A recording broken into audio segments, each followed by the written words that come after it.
Щоб таке говорити, таке, що складно таке це уявити. Чемеля з цього серіалу.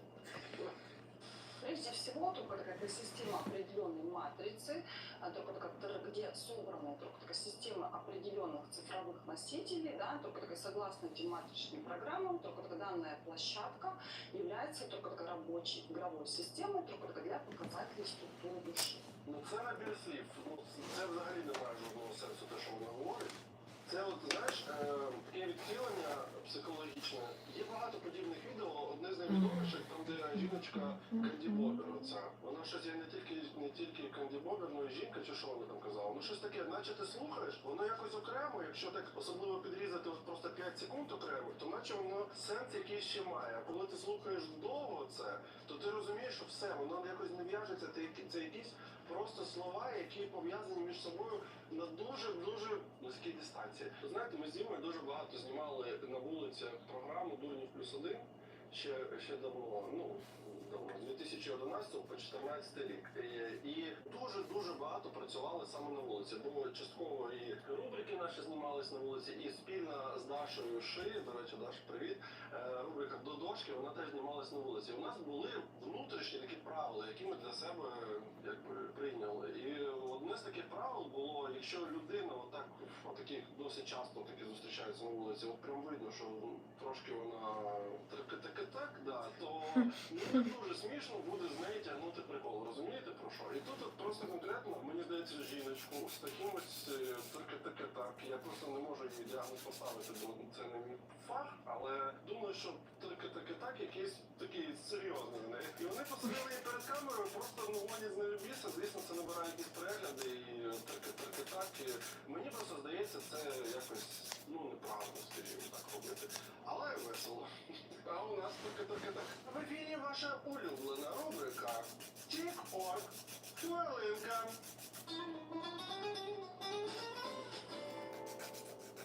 Вова, давай буде крутити ще. Наша родина Рашка. Калашников, водка, горной, чебурашка. Дивно. Рашка, чебурашка.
Hello guys, I am doing my nails.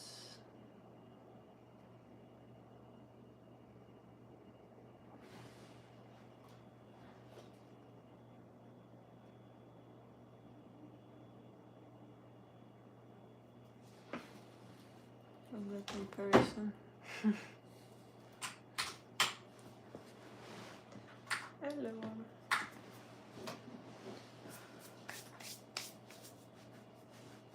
Look.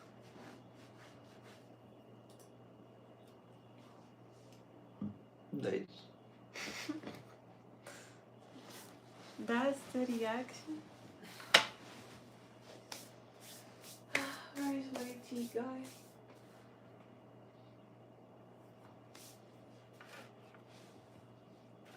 Okay, now I have to do the same, but for the other hand only.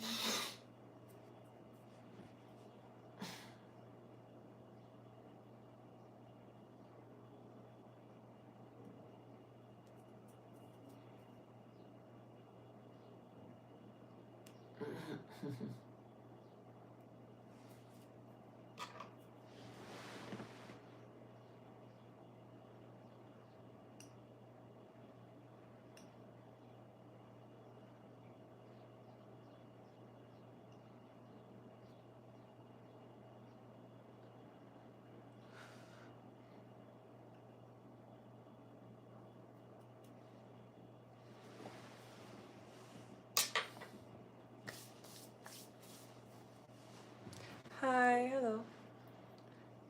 How are you doing? 10k subscribers challenge.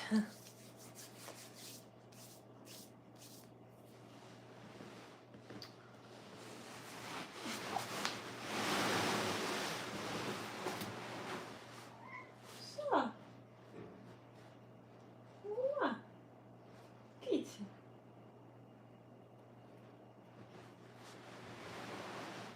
My cat came. Chappell Roan is making headlines for all the wrong reasons, and now everyone's gonna watch their back when she's coming through. I don't know if you think it's selfish of me to say no for a photo or for your time or for a hug. That's not normal. That's weird. Kim Kardashian is headed to trial in Paris, but this trial might not be as successful as she thought it would be because her key witness is now dead. I just have anxiety. Are you sure it's safe here? Sophie Turner, Joe Jonas's ex-wife, is starting to realize that grass isn't always greener on the other side, and finally Justin Bieber has hit a record low point after his grandfather had passed away.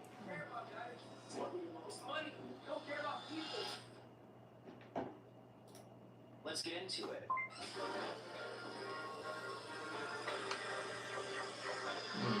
So sad. Tonight the attack killed a mother and a son, and they hid in their home, and they were fostering like cats rescue from the front line, and only one cat survived. So 9 cats died plus the woman and the child. Because it seems like there's a trend of her running into people I didn't know about the cats, around. but I heard about mother and We son. will go through the different angles in a moment, but the internet is blowing up on this Chappell Roan because there's Which this moment region? on the red carpet where Here it in looks Kyiv. like she No, pushes the like an region. assistant No, to the say. side, and the assistant's face says it all. Now, Probably the notice same one behind as her right the here with ballistic the missile on her hit forehead. the other Notice the woman that Chappell thing. then pushes her out of the way to go and move on and do some press. Now, Chappell hasn't been famous for that long, so to be acting like Mariah Carey, it's a little bit bizarre. It leaves a bad taste in everyone's mouth. Now, I used to think of like back in the days when Chappell was compared to Lady Gaga, but Lady Gaga never treated people like this. I do want to do my due diligence and report that there are other angles of this interaction with Chappell and this assistant where it looks like she's like politely trying to like shush her away. I want to include a few of those angles just because like people are debating on this, and while I you know, you can see there's some kind of interaction there, for some reason I don't think the new angle dismisses it completely. I think there is still some rudeness to her kind of shoving into her, and if she did like accidentally do it, she could take a moment and say like, hey, I'm sorry, like what's your name, nice to meet you. She doesn't have to move on and rush around so quickly. Ever since Chappell's been on the scene, she's caused quite a stir. Yeah, I know. I ended it and started a new one. She's been vulnerable, talking about people harassing her. That's one of the things that she should not be going through. But at the same time, she expresses these sentiments. It's a YouTuber, I think.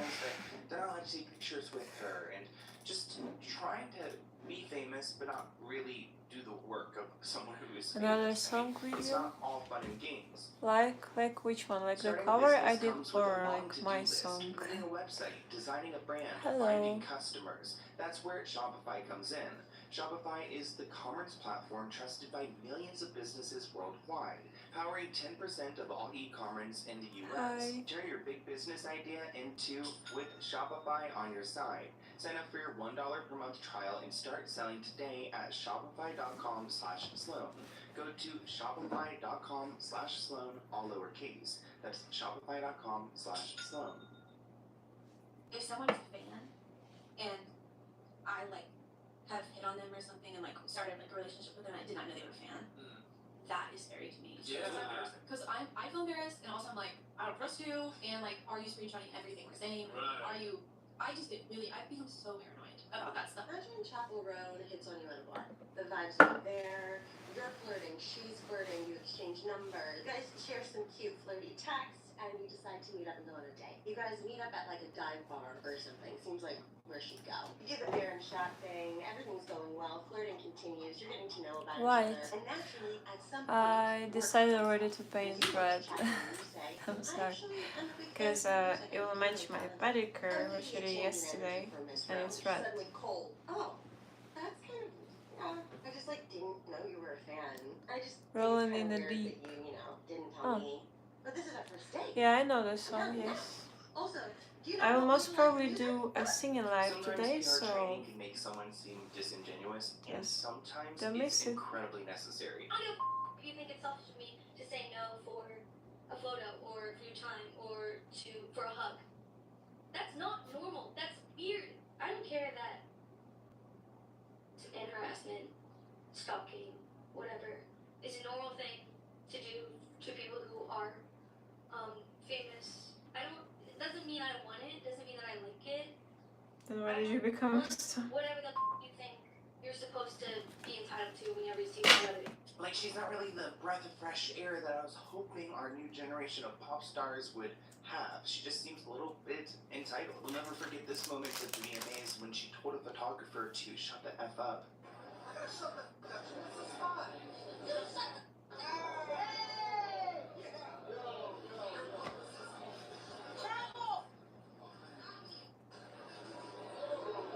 Something about her just, I like the fact that she will stand up for herself, but it's also, there's a fine line.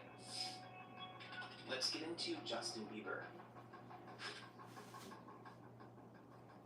Someone needs to go and give Justin a hug. I hope that his wife really is, because he's going through a lot right now, and his grandpa Bruce recently passed away. It was like last September, not last September, but the September before that is the first time I've ever lost a grandparent, and it's so difficult to go through. Any family death is. Even if you aren't famous Justin Bieber, you're gonna miss your grandpa Bruce Dale. Justin announced the news on Instagram, posting a picture of a young teenage JB with his grandpa. He wrote, "Grandpa, I always took your money, LOL. I remember you specifically telling me Grandma gave you an allowance of $20 for the week. I would always convince you to spend it on snacks at the hockey games on Friday nights, and you always gave it to me.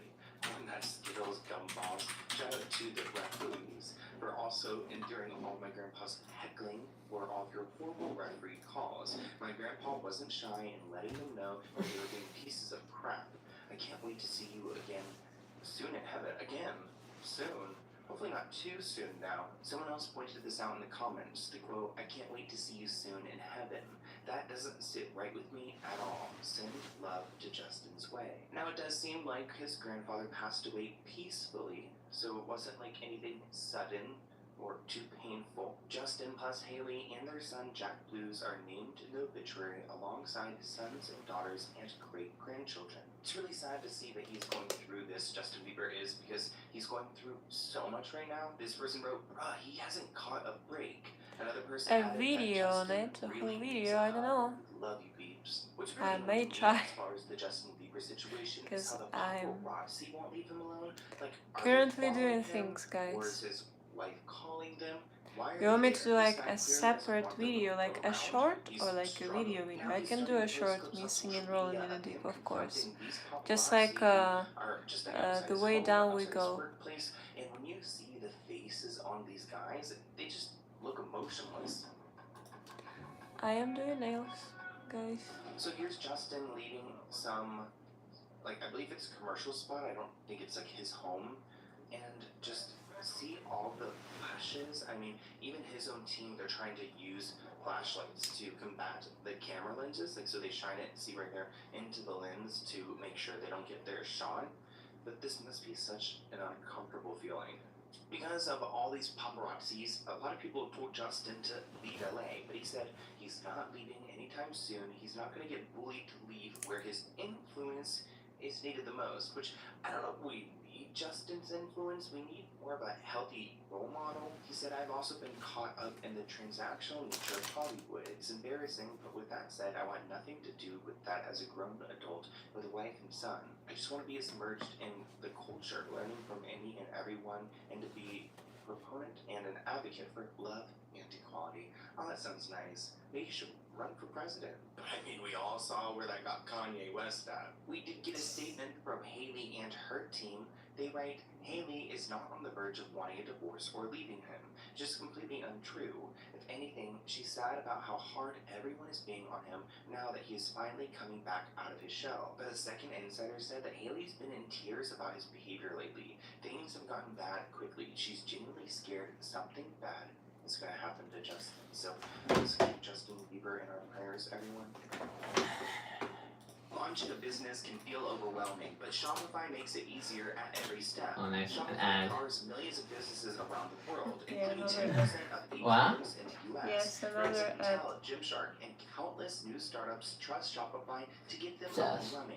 With Shopify, you can create a beautiful online store with hundreds of customizable templates. No coding required. Plus, you'll find built-in AI tools to help write product descriptions, generate discount codes, and enhance your images. Need marketing? Well, Shopify's tools make it easy to create email and social media campaigns, helping you reach customers wherever they are. And with expert support in inventory management, shipping, and returns, Shopify is there to guide you every step of the way. So if you're ready to sell, you're ready for Shopify. Turn your big business idea into with Shopify on your side.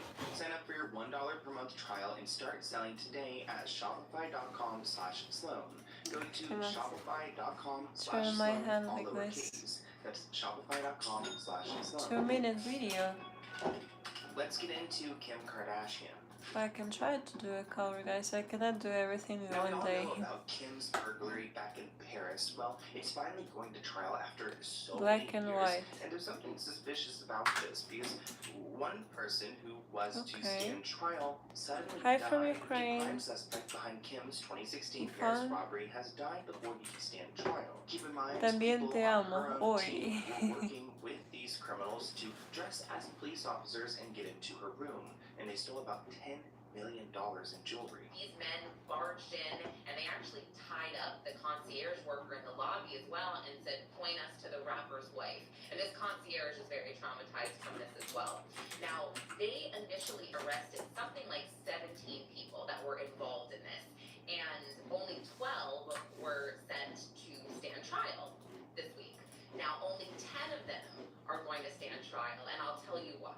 But first, this is so crazy. The media has dubbed these robbers as the grandpa gang because they are all in their late 60s or late 70s, or they were when they allegedly committed this crime. Now, two of the men who cannot stand trial, one of them is too ill. He actually has Alzheimer's. He's that old. The other one just died suddenly on March 6th.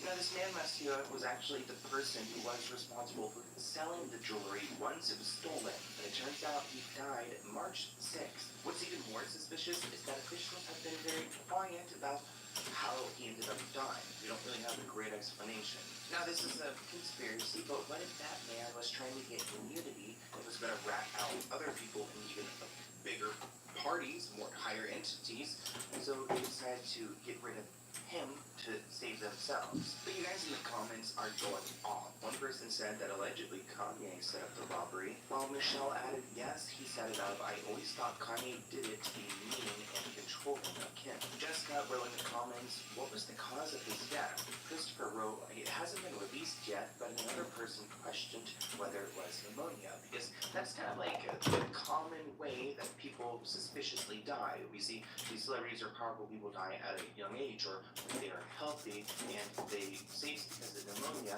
but pneumonia-like symptoms are very similar to poisoning-like symptoms. It actually turns out that he was even listed on the defendant's list and was enthusiastic about clearing his name in court, which again suggests to me that he was going to out some people. He had been receiving death threats from his gangland connections as the trial approached.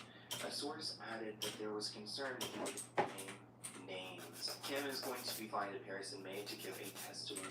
During an episode of the very show, she tearfully recounted the moment she thought she was going to be hard-boarded and unalived during the ordeal. I mean, the whole thing did sound really tragic. She said that the armed men duct taped her face, her mouth, and they tied up her legs and her wrists, and she really was just, you know, a prisoner. Let's get into Lana Del Rey. Now, if you guys have been following me for a while, Lana is one of my favorite singers, and she has this new song, 75.5, which is about the 75.5 million listeners she has on Spotify, but she sings this lyric that she said she'll only do once at this performance, where she brings up Morgan Wallen. Are we also over Morgan? Lana Del Rey headlined Stagecoach this year, and she said that she once kissed the country star singer Morgan Wallen. Now, before she sang this lyric, she said that this is the last time I'm ever going to say this line, and she sings, I kissed Morgan Wallen, I guess kissing me kind of went to his head. If you want my secret to success, I suggest don't go ATVing with him when you're out west.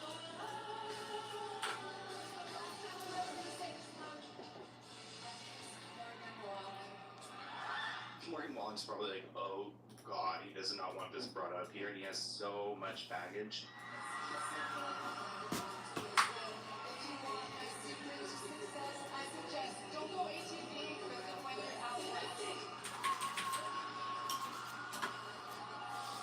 Lana Del Rey also saying that she has a man now who really loves her and is a fan of hers. And she's talking about Jeremy, who she married back in September 2024, and they're quite an interesting match because he does like some little like boat rides where there's alligators in Louisiana.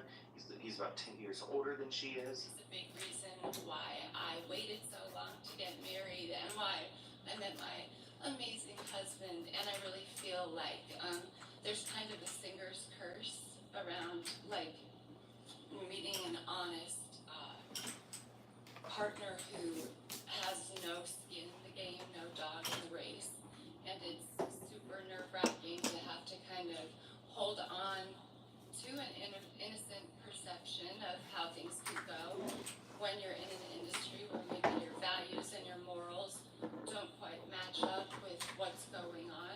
It wasn't clear when the kiss in question took place, but a rap from Morgan Wallen did not respond to any request for a comment, so he's not speaking.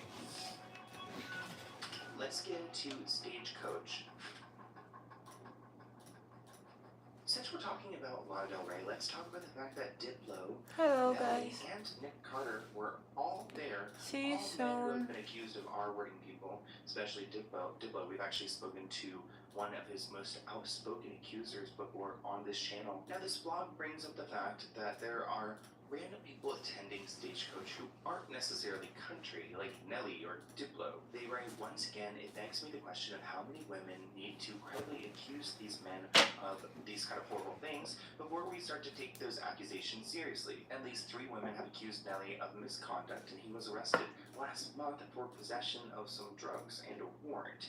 Diplo's rap sheet includes numerous allegations and misconduct, including allegations from Azalea Banks and again, others like Shelly. If you've not seen that interview, go and check it out. I have it on this channel. They write, should these accusations stop these 2 men from working? No, but why does country music continue to feel the need to extend an olive branch to these guys when, like, the actual country acts would love to get on stage for a Stagecoach? Like, go and include people who make country music, not problematic people who do EDM or R&B. Speaking of the guys that are accused. Nick Carter of the Backstreet Boys have been accused multiple times, and even last week we talked about him getting sued for passing along an STD. So why is he there? Let's get into Sophie Turner. Now, I was really rooting for Sophie after her breakup from Joe Jonas because it seemed so messy. The other, sister-in-laws, they were just not vibing with Sophie. And pretty much right after they divorced, she got into a new relationship, and we were all rooting for her. But it looks like things aren't going too hot because she unfollowed her boyfriend on Instagram, which to me, he's probably not your boyfriend anymore if you hit the unfollow button. So Sophie was dating Harrigan Pearson, but it looks like she's no longer If you with him. unfollow me, Remember you'll that not he be my comes from boyfriend a anymore. very wealthy British family, so it seems like she hit the jackpot starting to date him right after Joe Jonas. Looks like Sophie Turner and boyfriend Peregrine Pearson may have called it quits. I thought they were so cute together, and the reason why people think they called it quits is because yesterday Sophie had shared some IG stories, which she doesn't do often. First she posted this saying new album coming soon, and then she posted this, tutto passa. Don't come at me, pronunciation is wrong. So it's an Italian phrase, and it translates to everything.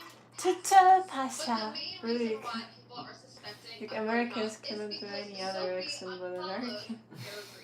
The last time we've seen these two interact on social media He was in also, October Swan when also his reads things birthday. funny in But in more Spanish. recent days, we see her posting some cryptic messages on her Instagram. Slow. Sophie hasn't really been speaking But can you, about her they can relationship open a with him for about Google the year and a half Translate. they were together. She did open up about That's the a lot. incredibly That's a lot of sad job for them. split from Nick Jonas. She said we had a beautiful relationship Say, and it was hard. Kathy Siri. commented, Karma is the most patient gangster ever. Translate I don't this know for what me, was going please. on between Peregrine and Sophie Turner. I'm sure that he was kind of a rebound that lasted a little bit too long, but I still don't think that Sophie is the person who was wrong within her relationship with Joe. I mean, I just don't think that they were a great match. She was too young for him at the time.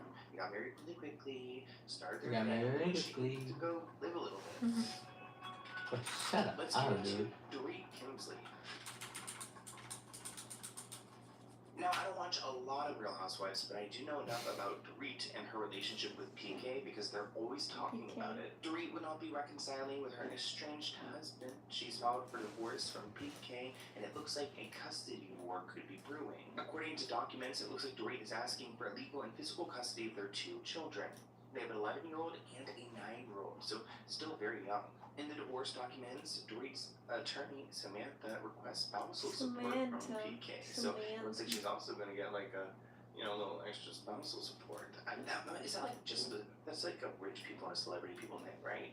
Or do regular people get spousal support? But they've been married since March 2015, so they're just over the 10-year mark. They announced their separation in May 2024, so I wonder if because they hit the 10-year mark, if she gets a little bit more. I don't know. So how it works. Interestingly, you could see PK out and about in New York living his best life. He was seen making out with Shanna Wall, an Amazing Race contestant who also used to date Ryan Seacrest. I think Ryan Seacrest is such a weird person to date. Alright guys, we have some Bravo breaking news. Dorit Kemsley files to divorce PK. This is just hours after photos of him kissing another woman were posted. Here are the said photos. He clearly has a type. And she is also a reality star. She was on The Amazing Race. Her name is Shanna Wall. Now, if you watched this show, you would have seen this coming because these two are constantly arguing about how much PK is drinking. And at one point, he did admit he had a problem. She also told him that his alcohol use made him a bad father, which could explain why she wants sole custody. And the fact that he has admitted this could get him in trouble, but PK has said recently he's been sober for more than a year, so it might be a messy custody battle, especially if he has most of the funds. The fact that Dorit and PK were together for more than 10 years could be critical when it comes to spousal support, especially in California, which means PK could be on the hook indefinitely or until Dorit remarries. Let's get into Gigi Hadid and Bradley Cooper. I cannot believe that Gigi Hadid might be engaged to Bradley Cooper.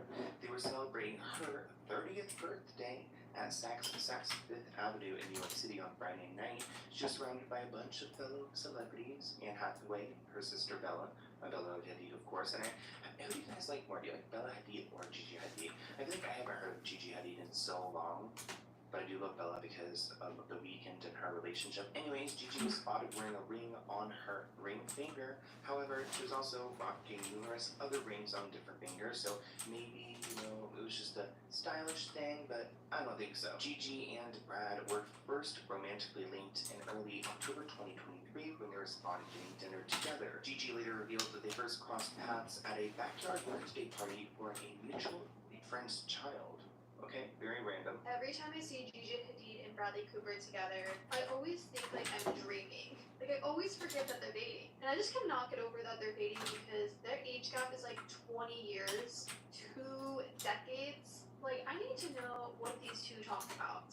Gigi does have a daughter who she shares with Zayn Malik, who used to be part of One Direction. And of course, Bradley has a daughter as well, who's about 8 years old. So their kids are pretty close in age. That could be a nice, blended family. A source told People in January that Gigi and Bradley are getting serious about each other, but engagement would be a big step. I kind of think that Gigi's in a new place in her life where she wants to calm down and raise her daughter, and, good for her.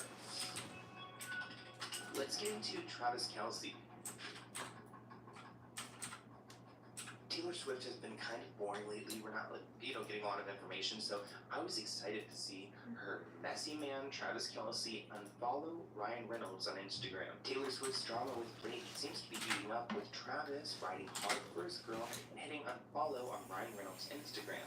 Ryan does follow Travis on Instagram, so it's a little bit random to see Travis go and unfollow him, but good for him. Blake still got Taylor on her list, but not Travis. So it looks like Blake may have unfollowed Travis, which I think is weird. I think Blake needs to keep all the friends that she can right now. I mean, they're dropping like flies. The reason this is a big deal is, one, the information is dropping on a Monday, and as a former PR person, we like to drop bad news on a Friday, so for this to come out on a Monday means there's a lot more in this space. Number two, you don't have to unfollow somebody on Instagram, right? You can just ignore them. So an unfollow is a message. And the reason that Travis is doing it and unfriending or unfollowing Ryan is it's what we call a soft launch for Taylor to take a step back. Remember last week when everyone was talking about subpoenas? This is a very strong canary in the coal mine that Taylor may have been subpoenaed already. Because they're not going to announce, I was subpoenaed, right? But if they were, there would be a lot of unfollowing. Taylor doesn't follow anyone on social media, so it's not a big deal for her. But Taylor felt like Blake was using her in her legal battle when she... Look at the hell of being famous, dude. Like, every fucking single dumb little thing that you do will be like, fucking, analyze, like, oh my god, is that unethical? No, bro, I just click on the phone, dude. It's not that deep.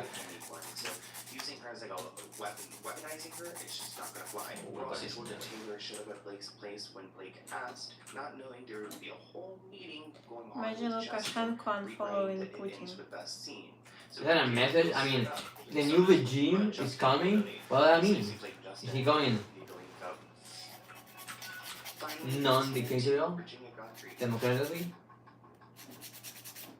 Now, we're not going to go into detail, but you guys may have heard of this situation in Virginia, and she is one of the people who accused Epstein. Now, again, we're going to go very briefly through this topic, not because I don't want to dive deep into it, but because YouTube has the strictest rules. Now, Virginia was probably the biggest asset within the Epstein case and trial. I mean, she really knew her stuff, and she exposed so many different people. He knows what happened. I know what happened. And there's only one of us telling the truth. And I know that's me. I implore the people in the UK to stand up beside me, to help me fight this fight, to not accept this as being okay. This is not some sort of story. This is a story of being... Now, of course, the Epstein trials, they went on for quite a while. And then Virginia had been out and, in the public eye, but then we got a concerning message from her recently. Like, really concerning, where she's making it known that her mental health is great and that she would not want to do anything to herself, which you guys probably know what I'm trying to say. But yeah, she said she was doing just fine. She was the only one that came forward and dropped the jeans out and removed her anonymity, was brave enough to publicly use her name to bring down this elite underbelly that exists. It's really freaky because she had told us that she would never do anything to harm or change her life. She was mentally okay.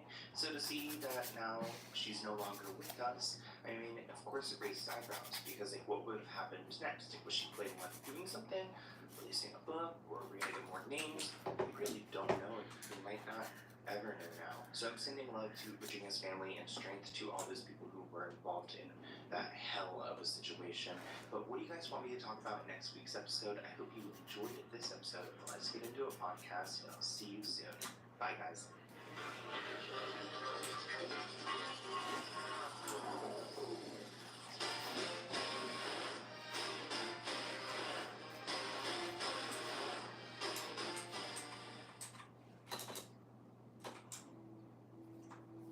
Khloe Kardashian is getting candid about a time that she attacked her ex-husband for cheating on her and ended up tearing up her knuckles after teaching him a lesson. Knocked on the door, they answered it for some reason, and I just started going ballistic. My knuckles were all bloody and gross, and I just had bandanas wrapped around. I was on theme. Nick Carter is making headlines for all the wrong reasons because another 20-year-old accusation is tainting his reputation. Jojo Siwa has everyone in the UK uncomfortable as she's seemingly cheating on her partner with another reality star, Chris Hughes. Definitely something. Jojo Siwa? Oh my god, dude. You know her? Sadly, I do. It's practically a child. Was. She's not anymore. She's 18 now? She's more than 18. What? Let's get into Yes. Khloe Kardashian. Now, I don't know why Courtney is doing this press tour right now to talk about Lamar, but it is getting messy. Maybe they had a falling out since they re-met on this show, but something happened because now she is not holding back and she's telling the world exactly how bad he was. She was on Call Her Daddy and she spoke about how she became ballistic towards Lamar. I mean, they were married and she would constantly find him cheating. She actually detailed a story where she tracked Lamar down and some woman he was with to a motel in downtown LA. I mean, classy, right? I can't imagine being married to a Kardashian and they just aren't satisfied. I mean, I guess maybe it's being with someone who's Nope. so wealthy and so focused on themselves. Maybe it's difficult and he's looking for love elsewhere, but I don't know, it seems pretty sad. Like, Khloe seems like she's got it all, so I don't know why you'd be taking some, girl down the street to downtown LA. I'm driving a bike. Hotel. No. She looked through the window because a we are Russian, at a huh? hotel. What? Like a Russian, yeah. She saw in the I don't window look at this that's TV. him and the girl. They were either naked or she was in lingerie. Khloe says she knocked on the door and for some reason Lamar and the woman who he was with opened it up and she completely lost her mind. That is pretty stupid. I mean, if you're up to no good, why are you gonna go and get up and not even look through the window before you go and confront your wife with your friend? And I'm sure his lady friends knew exactly what was up because he's married to Khloe Kardashian, so everyone knows this family. Starting a business can feel like you're wearing a dozen hats at once. Branding, tech, marketing, shipping. That's why millions of entrepreneurs turn to Shopify. Shopify is the #1 commerce platform behind 10% of all Three more US nails. e-commerce. Turn your big business idea into with Shopify on your side. Sign up for your $1 per month trial and start selling today at shopify.com/Sloan, all lowercase. Go to shopify.com/Sloan. That's shopify.com/Sloan. I saw in the window that him and this girl they were either naked or she was in lingerie, something like that. I knocked on the door, they answered it for some reason, and I just started going ballistic. Yeah, and I remember the next day, it was Also, old Khloe. Remember Khloe with the What? marks? We have an old picture of her because that kind of Khloe, no one wants to fight her. She's gonna take you down. Nowadays, I can see Khloe, trying to Give me split a up a little one bit, of the she cheap do her little piece. one, too. The what? Back then, The snacks the purse on top. situation, This? she was into it, her sisters, and I'm sure she taught him a Jeez, I lesson. mean, I want one too. I didn't know we had this. Pretty hard, so I didn't. Oh, it's hard? Kind of. and I acted as if nothing ever happened, and I don't think I ever said a thing. I mean, we do not support any type of domestic violence at all. And It's interesting to see her talk about this story with a smile, but it sounds like she beat his ass. In another bizarre moment, we had Khloe talk about these cheating scandals and also reveal that Kim Kardashian knew both that Lamar and Tristan Thompson were cheating on Khloe before Khloe did. I don't know why Kim has that intel, maybe because so many people know her and she's the most popular one. It seems a little bizarre that Kim is aware of where she is. Lamar has actually opened up about this incident where Khloe left with her aunt already. She said Khloe was walking in on him and some girl doing some stuff Hi. in a motel. He said Hi one of again. the darkest places. How's hand play? Khloe shares that she's in a better place now, so she's not dependent on these men. But she did have some words for Tristan, and here's what she had to say. Do you think that now looking back, did the first cheating hurt, or was the second one worse? I think the first one hurt the most because it was And she got, I guess, used to it. I mean, Tristan has cheated on her so many times, and they continue to have kids. I mean, they had a kid not that long ago because it was together. pregnant. But also, I didn't get to sit with my feelings enough for the first one. I want to know more. I gave birth less than 48 hours later after the first cheating scandal happened with Tristan. Do you remember? I remember when her daughter was born, and it was making headlines. I mean, actually, I believe, yeah, it was Tristan. Tristan was spotted at a pool bar in Arlington, Virginia, because I lived pretty close to that area at some point, and I don't know why he was there, but he was with a bunch of women, and it was around this exact time when she gave birth. And I don't know if this sounds right, but what I can hope to say is that I don't even think I was able to process everything that happened because I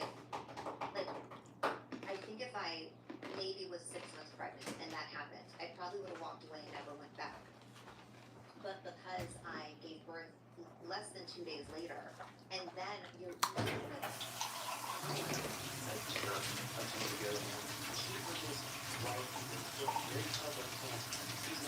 Hello. Thanks for coming. That is so powerful. Less than 2 days later. That is so powerful. What? Giving birth less than 2 days later. That is so powerful. But it's really, when you've never been in that So position, it's really easy to judge and to say things. I wish I want I only cola. did the best What? I I wish I want cola. You want a separate glass, or you want I can put it down there? Or? how much I I'll drink from yours. Okay. Let's get into Pizza. Carter. Now, I'm not a fan of Nick Carter. He has tried to come after me plenty of times, and his wife hates me. I know that for a fact. So, I actually usually steer clear, but I feel Let this me know. is an important story to talk about. Nick Carter is being sued by a woman who says that she was harmed by him and infected with a bunch of diseases by him. Her name is Diseases. She claims Diseases. by him multiple times. In the lawsuit, she claims she met Nick when she was 19 years old back in 2004. They started banging for a couple weeks, What do you meeting mean up now? at an LA What? to hang out and to do Come on, really?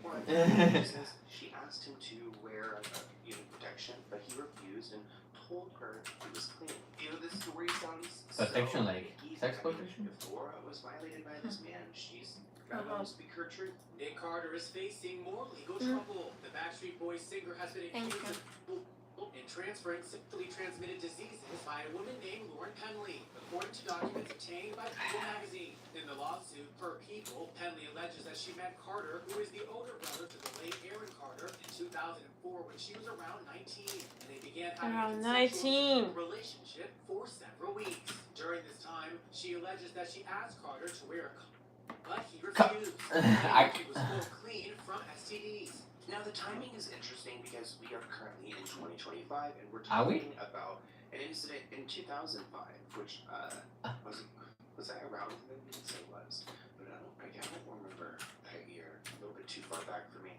Anyways, she says that she came over once in early 2005 and told Nick that she didn't want to do it, but she says he responded by telling her the only reason she was there was for that. So it doesn't sound like Nick's much of a ladies' man. He's like, you know why you're here, right? I'm not trying to get to know you. Again, this is all according to Laura. She says that Nick picked her up on the ground, threw her onto his bed, then tore over to the side of the bed, and then did you know what?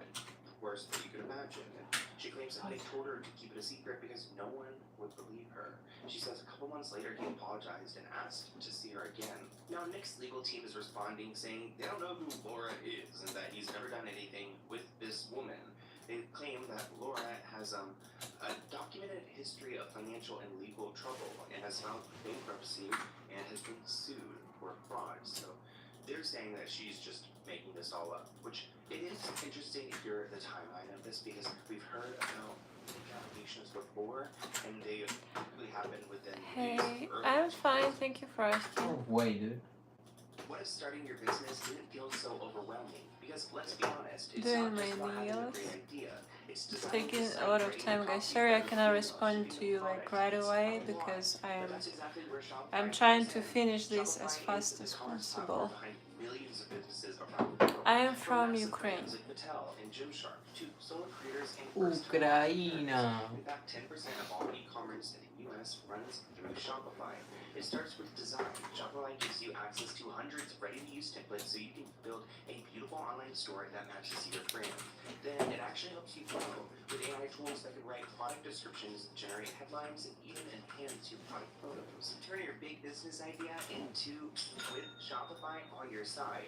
Sign up for your $1 per month trial and start selling today at shopify.com/Sloan. All lowercase. Go to shopify.com/Sloan. Which day is it tomorrow? Wednesday? Say what? Today is Wednesday? Today? Mm-hmm. Let's get into Yes. Tokyo Tony. Yes, yes. Double check. Tokyo Tony is the mother of Black China. So she's actually related to the Kardashian family in a way because her granddaughter is the only child with the Kardashian last name because of Rob's last name. He's Pakistani, so he got to claim it. So she's going to be the last standing Kardashian Dreamwell, and Tokyo Tony is her grandmother. And I wonder what kind of influence Tokyo's going to have on her because recently she's been acting crazy online. She'll post anything on TikTok. She recently had this weird roommate friend situation. It almost seemed like a love interest that turned sour. Tokyo Tony thought it'd be a good idea to invite a stray fan to live with her, an idea that exploded in her face when the two women began throwing blows. Okay, Tokyo Tony, why are you letting this stray fan sleep in your own room? I mean, I watched the video and she was she was sleeping on the couch, letting the fan sleep in the bedroom. Questionable behavior. Tokyo Tony says the woman posed as a fan and a music producer who was down and out and needed to get back on her feet. But then Tokyo Tony went on live and said she caught the woman in a bunch of lies and kicked her out, only to come home soon and to find her place busted.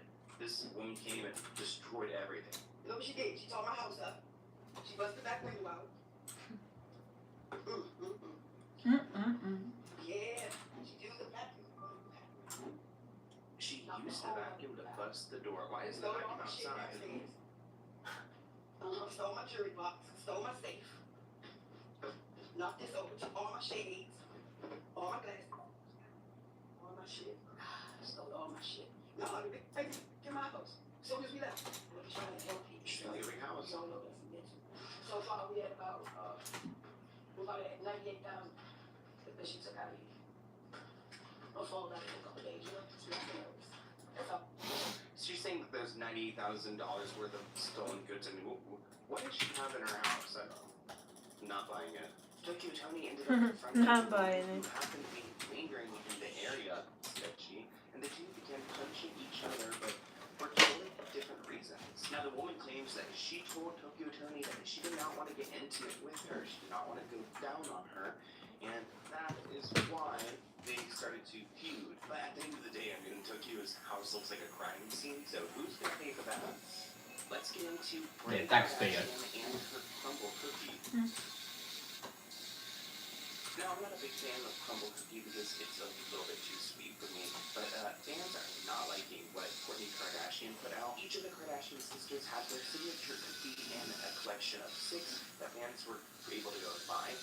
Comment below, do you go and try them? I want to know what they taste like, honestly. I mean, I just can't believe that a Kardashian Jenner even ate one before. I want to see that on camera. Then maybe I'll try it. Well, Kourtney is known for her healthy living, and I guess her cake or cookie is like a gluten cookie, and It's not done yet, guys. I'm still working on this hand. This one is kind of ready to be painted.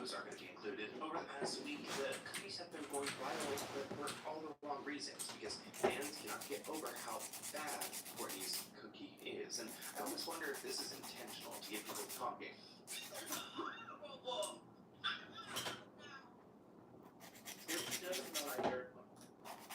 Also, why are they all cookies and then hers is in like a cup?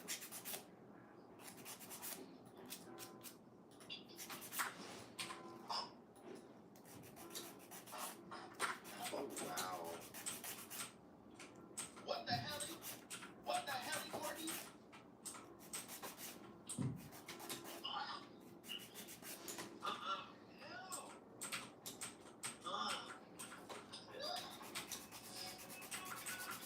Let's get into Jojo Siwa. Jojo Siwa. People are opinionated when it comes to Jojo on Celebrity Big Brother, and it makes sense. One thing that Jojo is good at is television. I mean, she was raised on reality TV, and her buddy Chris Hughes has gotten very touchy recently. Keep in mind that Jojo said she's a lesbian, at least she said that before, and she does have a girlfriend who does identifies as non-binary. I'm gonna keep it all, let's do it by the notes. I'm trying to got that check. But Chris Hughes is a man, and it seems like Jojo might have a little bit of attraction to him. Maybe she's a little confused right now. The 32-year-old Love Island contestant and her 21-year-old Dance Mom star have been developing a friendship, a point of friendship, during their time in the house. Oh, I guess this article reports that Jojo's not. Okay, I'm sorry, she's not lesbian. She's pansexual. In 2021, and she does have a relationship pansexual. who is I don't know what that is. They fuck everything basically. Described as a partnership that they have. Jojo has been spotted snuggling next to Chris, who at one point was stroking her back, prompting trolls to taunt Kat in the Instagram comments. With comments like Chris and Jojo are the UK's favorite couple right now, where Jojo is publicly cheating on you on live television. Imagine all the other things happening behind closed doors, which you guys need to calm down. I'm sure Kat is already stressed out watching it happen. The comments aren't making it easier. Jojo! Have you learned nothing?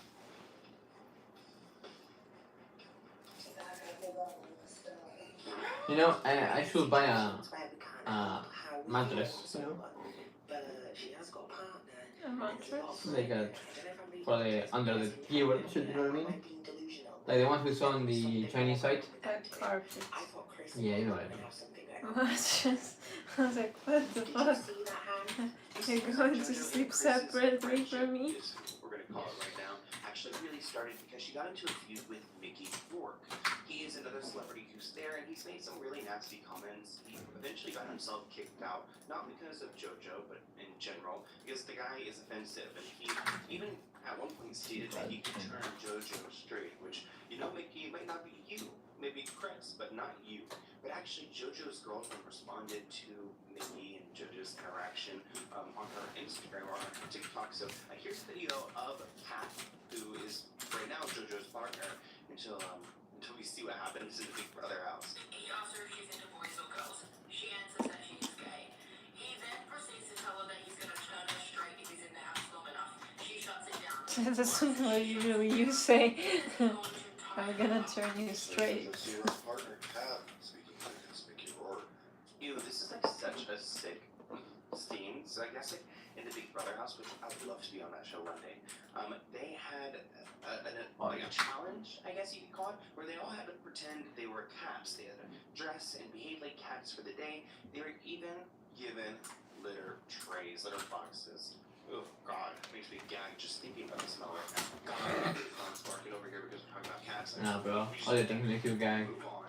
But there was where Jojo actually took it a little bit too seriously. I guess Jojo peed and Give me Chris one more washed her pee in the tray before going over to inspect the soiled snack tray on his when hands you're and not knees, busy. which actually issued a warning from the Big Brother house because, hey guys, like we understand that you love this challenge, but you can use the toilets. Like we have You we're got also the business. shitty? We can't be having people just like pee and poo everywhere. Say what? Ah, that's why. Infection. No, I'm defending actually. But I did some creepy shit, like I'm a...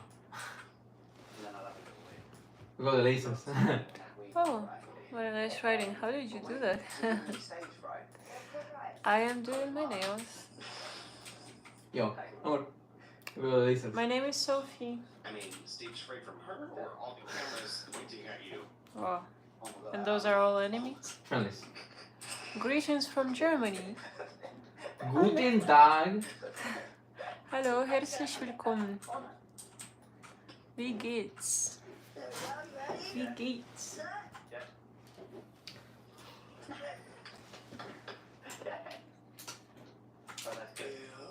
What is she? Is she going through her shorts? Like, I am disgusted, and it seems like the whole world was. They were branded as attention-seeking. One person said, the disgusting thing about actually using those litter trays is that some poor, underpaid employee will have to go from the production team backstage and clean that out. Chris and Jojo are inconsiderate savages, which that is so true. I can imagine who's going to clean that up. Are you going to? Jojo and Chris are peeing on a prop. Disgusting. This is entertainment. It's foul. So Chris's ex-girlfriend Olivia Girl Atwood who actually chimed in was and she talking had to me. something to say. She said the internet. There's two ways that this is You're going. from Philippines. Wow. Here, but I also Hello. want to remind you that Chris knows how to play a game. How is the weather over there? And he may be trying to link up Mir with geht her es for gut, clout. danke. Sprichst I du think Olivia Deutsch? would know Du, best. do you speak German? Cool. Let's go to Miley Cyrus's Ja, drama. ich spreche Deutsch. Hab das Yeah, you guys may remember an that der at one point Uni Tish gelernt. and her daughter Noah dated the same man. They both like slept with him and dated him for some time, even though he was like 52 and she's in her Thank you. 20s. It's a weird relationship these two have, and it doesn't seem like they shy away from anything. I mean, this headline is weird. Tish Cyrus gushes over her daughter Noah's fiance. Love Triangle 2.0. Ronald, I make different videos, singing videos, Which it does remind me. I always think. traveling videos. So if you're interested in I wonder who out there any is of this topic, you can subscribe to my channel, or you can support also my channel by joining the memberships. because Tish Cyrus may have smoothed things over with her daughter Noah after the whole man-stealing speculation. But this article reports that, let's be Someday real, I'll find a everything girl isn't just going like off you. thin ice again. Noah was Oh, recently thank talking you so about much. fiancé Pink's There are good people in this world, of course Sorry, you will Cyrus. find it. Which, why does she The have a podcast? person I mean, who Billy looks Ray, we for grew up it will with always Hannah find it. Montana. But like Tish, I feel like she was always like the stay-at-home mom. And just the main thing is not to give up. Maybe she's, getting numbers. Who knows? But the The reaction. main objective is to reject the person a couple times to see. Wait, you are also looking. Not only me looking. I was not looking because I was like, I was done with the Tinder. So I guess Tish has been talking about Williams for quite a while, and maybe she's got a little bit of a crush. Why do you like flip it over? You and your mother, you like to steal each other's So it men. doesn't It's a weird magnify dynamic. to If there was this. a hand to be taken, Tish totally missed it. She just kept Ah, it activates like as soon as it's rattling off all the reasons why she So I don't have to disconnect it like that every time, I understand. Because it looks so funky, like. It's a girl's logic, you don't get My it. fiance and my mom are like really close, and I like Wait, it doesn't have like a that so much because like a my mom's boyfriends, my mom has not. trigger thing, Trigger. A button? a flip. Yes. And then like the rest. It has a button, but it always also Plane crash. But, it also reacts automatically. And now I'm with a nice little German boy, German man. He is a man. Honestly, it's one of the things I love. He is a man. On the house building game, I bought my first house. You said that already. Yeah, and I cleaned it up. I didn't finish my sentence. And I cleaned it up, like I left it all beautiful. And I need to like paint the walls and buy the furniture. And I want you to do it with me. Okay. Would you like that? Of course. After you do your lies and whatever. Whatever. I didn't mean whatever. too. He is I so hope so. awesome. Yeah. And I could not be happier that you are with him. Me too. Yeah. Yeah. I'm it's so really- glad I it's did them in I love analysis it so much. I mean, I yesterday. don't miss him. He's like, oh, me too. That I had power Your to do comments them raised a few yesterday. eyebrows, especially when you remember the drama from over a year ago, when there were rumors The that drama. Tish snatched her now hubby Dominic right from under Noah's nose. That is even weirder to think that they are married now. But right now, the two are tighter than ever, and Tish is just happy her daughter finally found her happily ever after. But she's still so young, you know, she can figure herself out. But they are engaged, so Can they're you headed towards marriage. write Let's get this into good name Michelle even Trachtenberg. the streaming? What? Now, I still can't get over the fact that we have lost Michelle. She's Ah, so Rishi, young. hello. And it looks like the cause of her death is complications with He diabetes. did. Now, I even though just we had know this to update on end the cause of streaming. death, it does not disclose whether she ever had like type 1 or type 2 diabetes, but her death is considered natural, meaning that the investigation into Michelle's passing is closed at this point. Her mother found her unresponsive after spending the night at her New York City apartment earlier this year.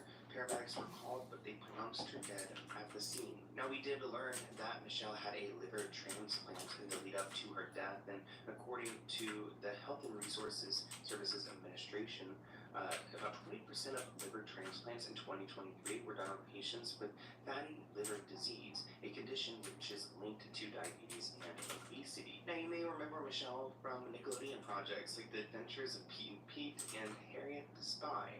Her family declined to have an autopsy done on her body, citing religious reasons after she passed. Well, I'm glad that she is now resting in peace and that her family understands what happened, and I'm just sending love to their family and anyone who has recently lost someone in their lives. So, sending love to them, support and prayers, because losing someone is so difficult. So my heart's with you.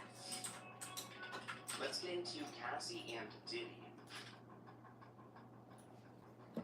We're going to be staying on top of all of the details going on in Diddy's case, and it looks like Diddy wants to have all the records that Cassie has, even though the judge is not going to allow that, but she will allow Diddy to see her book. Now, the book is actually a crucial piece of evidence, because when Cassie settled, They she always read broke up how with he you. used That's his book. sad. So now that we're here at this point in the Maybe it's investigation, also the judge thinks it's good it makes because you sense don't want to go and, spend include it as evidence, because your life we with a agreed person that she who would not doesn't release like the book. you. She would be paid Doesn't like you. $30 million, and the book goes away. But no, now we're getting it. Now, this all I'm started sure when there will Diddy be a sent a person subpoena who to will Cassie's team on match your March 19th, interests and demanding you'll that she turns over have a lot of all fun her, together. memoirs, her autobiographies, her diaries, and they also wanted to get some like bank statements and things like that. Way too much information. So of course Cassie's lawyers were like, hold up, no, you're not getting all this. This article reports that Mark, Diddy's lawyer, claimed that Cassie had told Diddy that she had written a book about him that he could catch and kill for $30 million. Mark claimed that back in September that Cassie had her lawyer call Diddy's lawyer on a recorded line informing him that she had written a book about the relationship and that she planned to publish it. Mark also claimed that Cassie indicated to Diddy that he could buy the rights to the book for $30 million to prevent it from being published. The thing is, Mark claims that Diddy didn't really love the alleged offer. He claims that Cassie switched lawyers and her new attorney told Diddy in November 2023 that the book was no longer important because a civil case was going to be All filed. my viewers And that's are what my ended up friends. getting them to settle. Cassie ended up suing Diddy. You're very for welcome statements on my made channel. After they had reached a settlement. So the lawsuit was You can but go ahead and it's got a whole watch thing some now. more She's videos one of their me key and witnesses, so I guess she got the get to know money. me She's better. still getting justice, so good for her. On my channel, I like to sing. So if you enjoy live singing, this channel is for you. He knows he needs 4 lawyers It's because in. he's actually recruiting one right It's now. in. A guy that represented Young Thug in court. Georgia attorney Brian Steele wants to be admitted to practice law in the Southern District of New York so he could help defend Diddy at trial. Brian is known for repping Young Thug and his YSL Rico case. Diddy is targeting Brian to join his growing legal team. And it's interesting because sources first went and told the media that Diddy was looking for a black female attorney to join his team, but instead, Brian is the candidate they're going with. Diddy's defense team has been doing some shuffling recently, with attorney Anthony Rico jumping ship back in February because he realized that he could not go and defend guilty man. You know how bad of a person you have to be if your lawyer, who was literally Osama bin Laden's lawyer, someone who's been practicing his entire life, then criminals quits. And then when the public asks, hey, why did you quit this case? The lawyer says, I quit because of necromancy. This is the same lawyer who represented a literal terrorist, somebody who at one point was probably the most notorious person on the entire planet. And that same lawyer is looking at P. Diddy's case and saying, I can't do it. Now, I tried to look up necromancy. It's the practice of summoning and communicating with the spirits of the dead, often to gain knowledge about the future or to influence the course of events. Ooh, if you guys have that power, can you please manifest some quickness over here? Oh, I love that. Kind of looks a little spook, though. A little spook, you know. Comment below if you know what this stuff is. How do you say it? Necromancy. Okay, he looked up how to say a word in English. But they don't want to look up the words in other languages? Yeah, in Spanish. I mean, he didn't know what the word means. You know, a lot of these big-time attorneys, they're also kind of like actors in their own right. Like, they have to go and give this performance, and that's what Diddy's longing for. Diddy had just recently tried to have his trial delayed by 2 weeks, but the judge just denied it, saying Diddy was actually trying to have the trial delayed by 2 months. And Diddy went to court today with a whole brand new attitude because he was caught blowing kisses to the crowd, but that probably didn't last very long. And his happy attitude, I'm sure, quickly got shot down because the judge automatically said that he was denying Diddy's request for a postponement of this trial. Let's get into Gene Hackman. What is happening?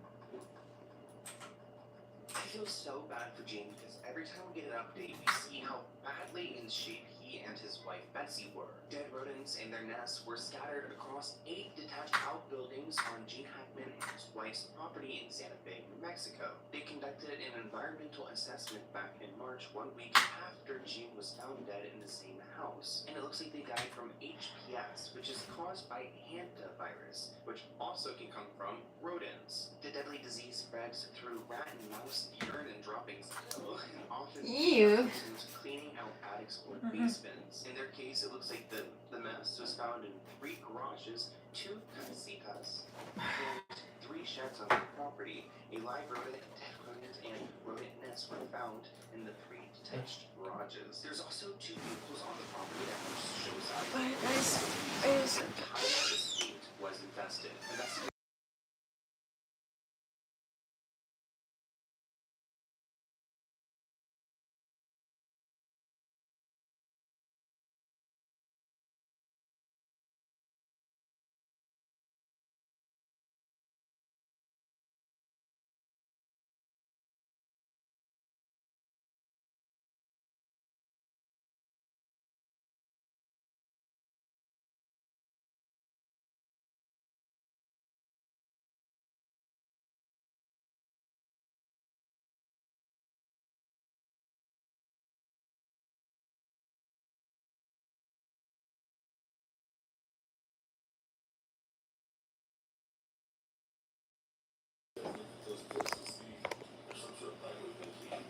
we also see the death investigation unfold in real time. Deputies go room to room and discover the Oscar winner's body in the mud room of his Santa Fe home. We see feet over here. And this heartbreaking moment. Yeah, this is pretty funny. The couple's beloved German Shepherd watching over the partially mummified body of Hackman's wife Betsy in the bathroom where she was found. I want to hear what you guys think of all the topics we covered in today's video. Fuck. So bad for Gene Hackman. But, you know what? Hopefully they're resting in peace. None of his, he's got a few different children. None of them are getting any of this estate because there's a clause where he died and then his wife died. So it's all going to go to charity, which, you know, good for the charity. What else we talk about? Also, Nick Carter. Can you imagine? I feel like Nick Carter's going to come harass me after this, but you know what? It's news. It's out there. Like, get over it. But you don't even go text like that. So, like, laughable, honestly. But, thank you guys for watching this episode. I hope you enjoyed, and I'll see you in next week's episode. Bye, guys. Wait.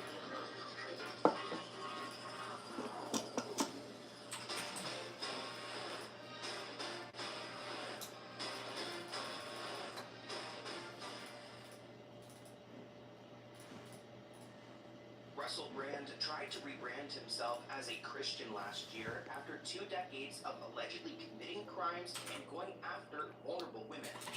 The way to know me better, you can watch the videos on my channel in playlists. Diddy is in big trouble because his ex Cassie Ventura is excited to take the stand and share exactly what she experienced in their relationship. On top of that, other people in Hollywood are starting to share their experiences with Diddy, and it's not looking good. So then my sister was like, he wants to hang out too much,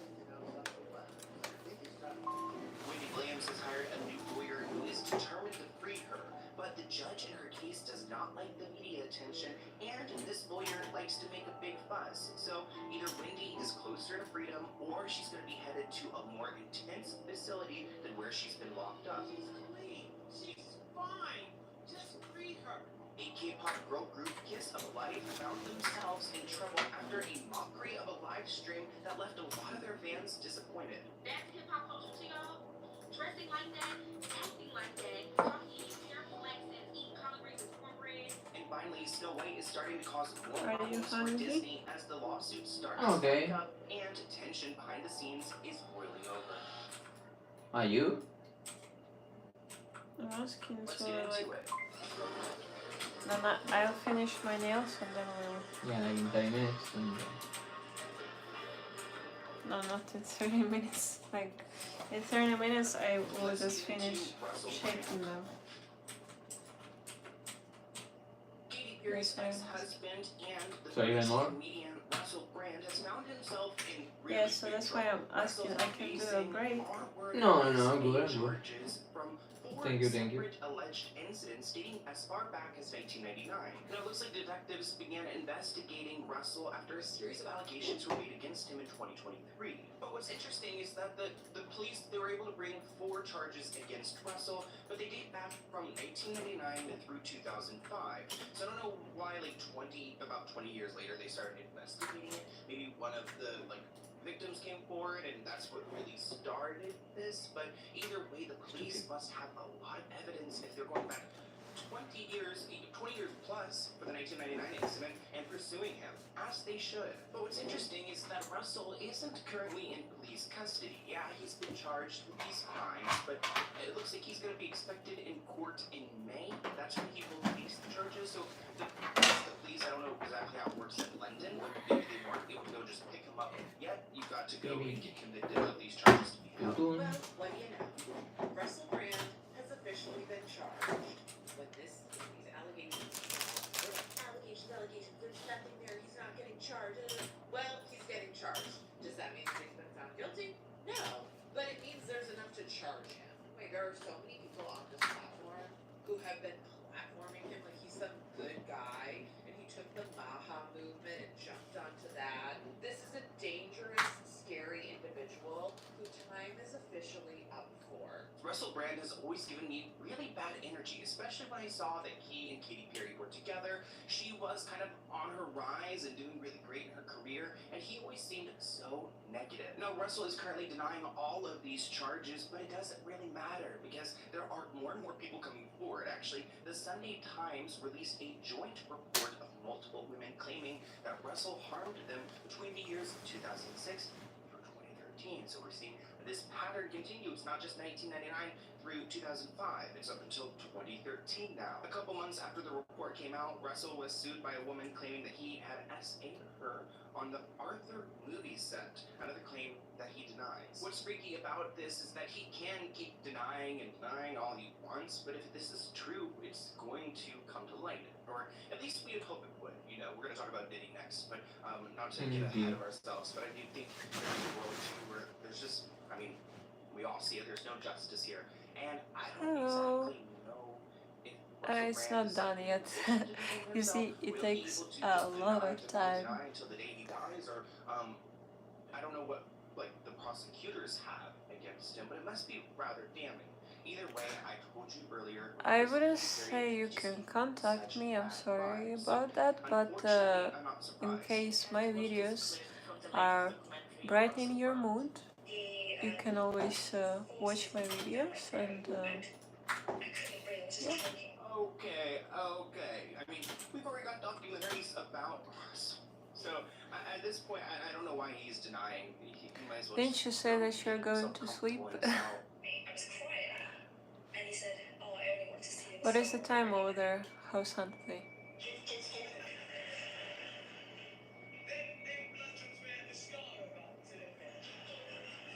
Oh, interesting. So this woman was describing a moment where she was like, attacked by Russell Brand, and now he's like making a joke about it in his comedy set. Abusive men very often tell us that they're abusive. We just don't listen. This person commented, even since I was young, my spirit never took to him, and I now know why. Now, I did see that Russell tried to do a little shift in brand.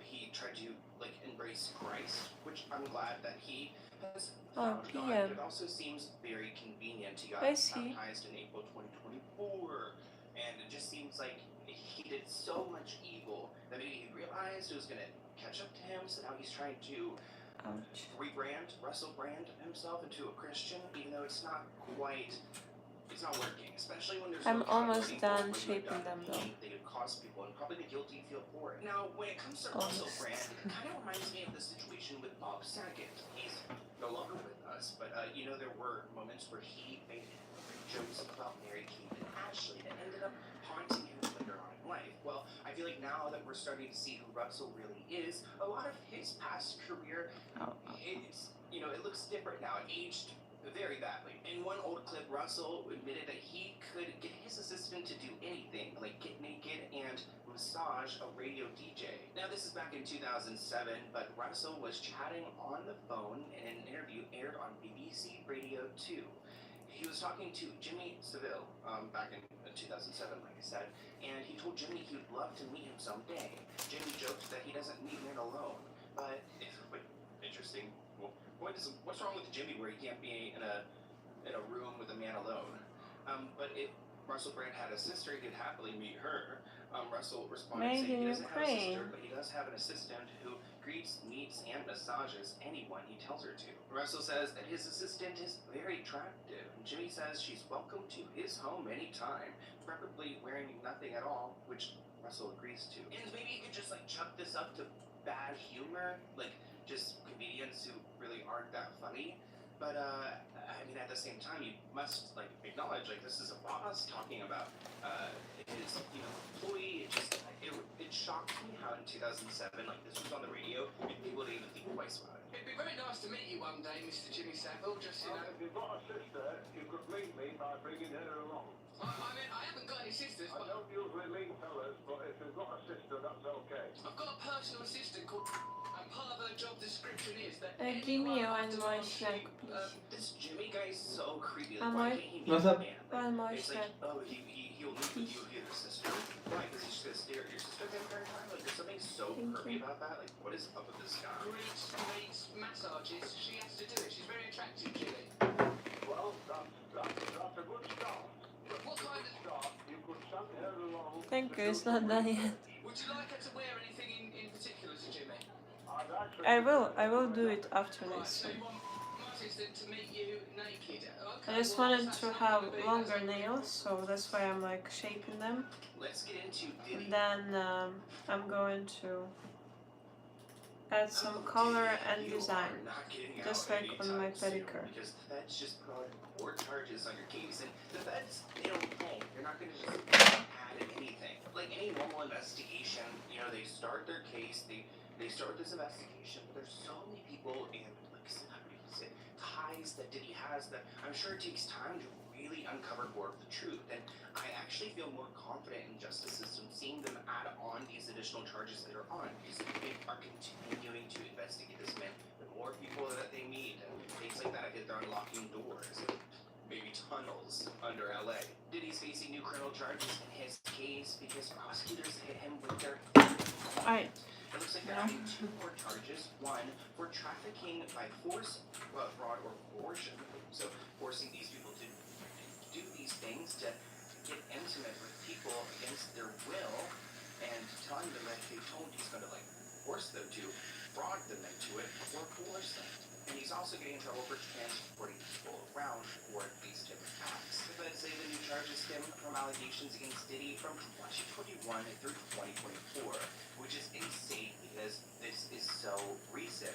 And it looks like they are referring to this person who they have met as victim number 2. I don't know who victim number 2 would be, but they've essentially already said that Cassie is victim number 1. So who's victim number 2? With the new indictment, Diddy's now facing 5 criminal charges, 2 counts of trafficking, 2 of transporting, and 1 of racketeering. Diddy's legal team tells TMZ that these are not new allegations or new accusers. These are the same individuals' former long girlfriends who were involved in consensual relationships. This was their private essence night.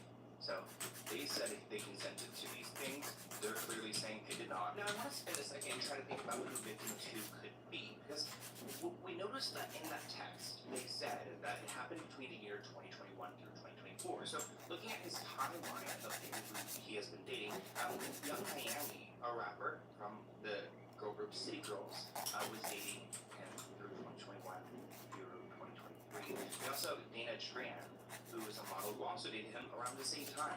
So it can be Dana Tran, it could also be Young Miami. But I want to switch gears to Terrence Howard, because he just gave a glimpse into the dark side of Hollywood, and one example he gave is his personal experience with Diddy. He was a guest on Patrick Bet-David's podcast, where he claimed that he was targeted by Diddy for sex under the guise of coaching, which sounds like 101. Like you go and have a mentor or like a teacher, and then you get your way in. Terrence Howard just exposed Diddy. Not only did Terrence Howard admit that Diddy was trying to use his power and influence to get with him back in the day, he also talked about how Diddy used his power and influence on people in the entertainment industry, and this is why we see a lot of people dealing with mental health issues and addiction issues in the entertainment industry. And he says this is what we see with people that go to these Diddy parties, that they are stuck with making a horrible choice if they want to advance their career or get that fame, because Diddy is using his power and influence over these people to make these decisions. This part gave me chills because the first person that I thought of was Bashir Gray. I wholeheartedly feel like Terrence Howard was talking about Bashir Gray, because this is what we saw happen to Bashir Gray in real time. We all watched him rise up on Empire, and out of everybody, he had a gift where he was rising up in the entertainment industry to be huge. And then we all watched his downfall in real time. He started dealing with substance issues, he got arrested multiple times, and it just turned out horrible for him. Now, to be honest, I haven't heard of Terrence before he made these allegations. He's best known for his role in Hey, Sally, hello, how are you doing? 2005 and also in Fire.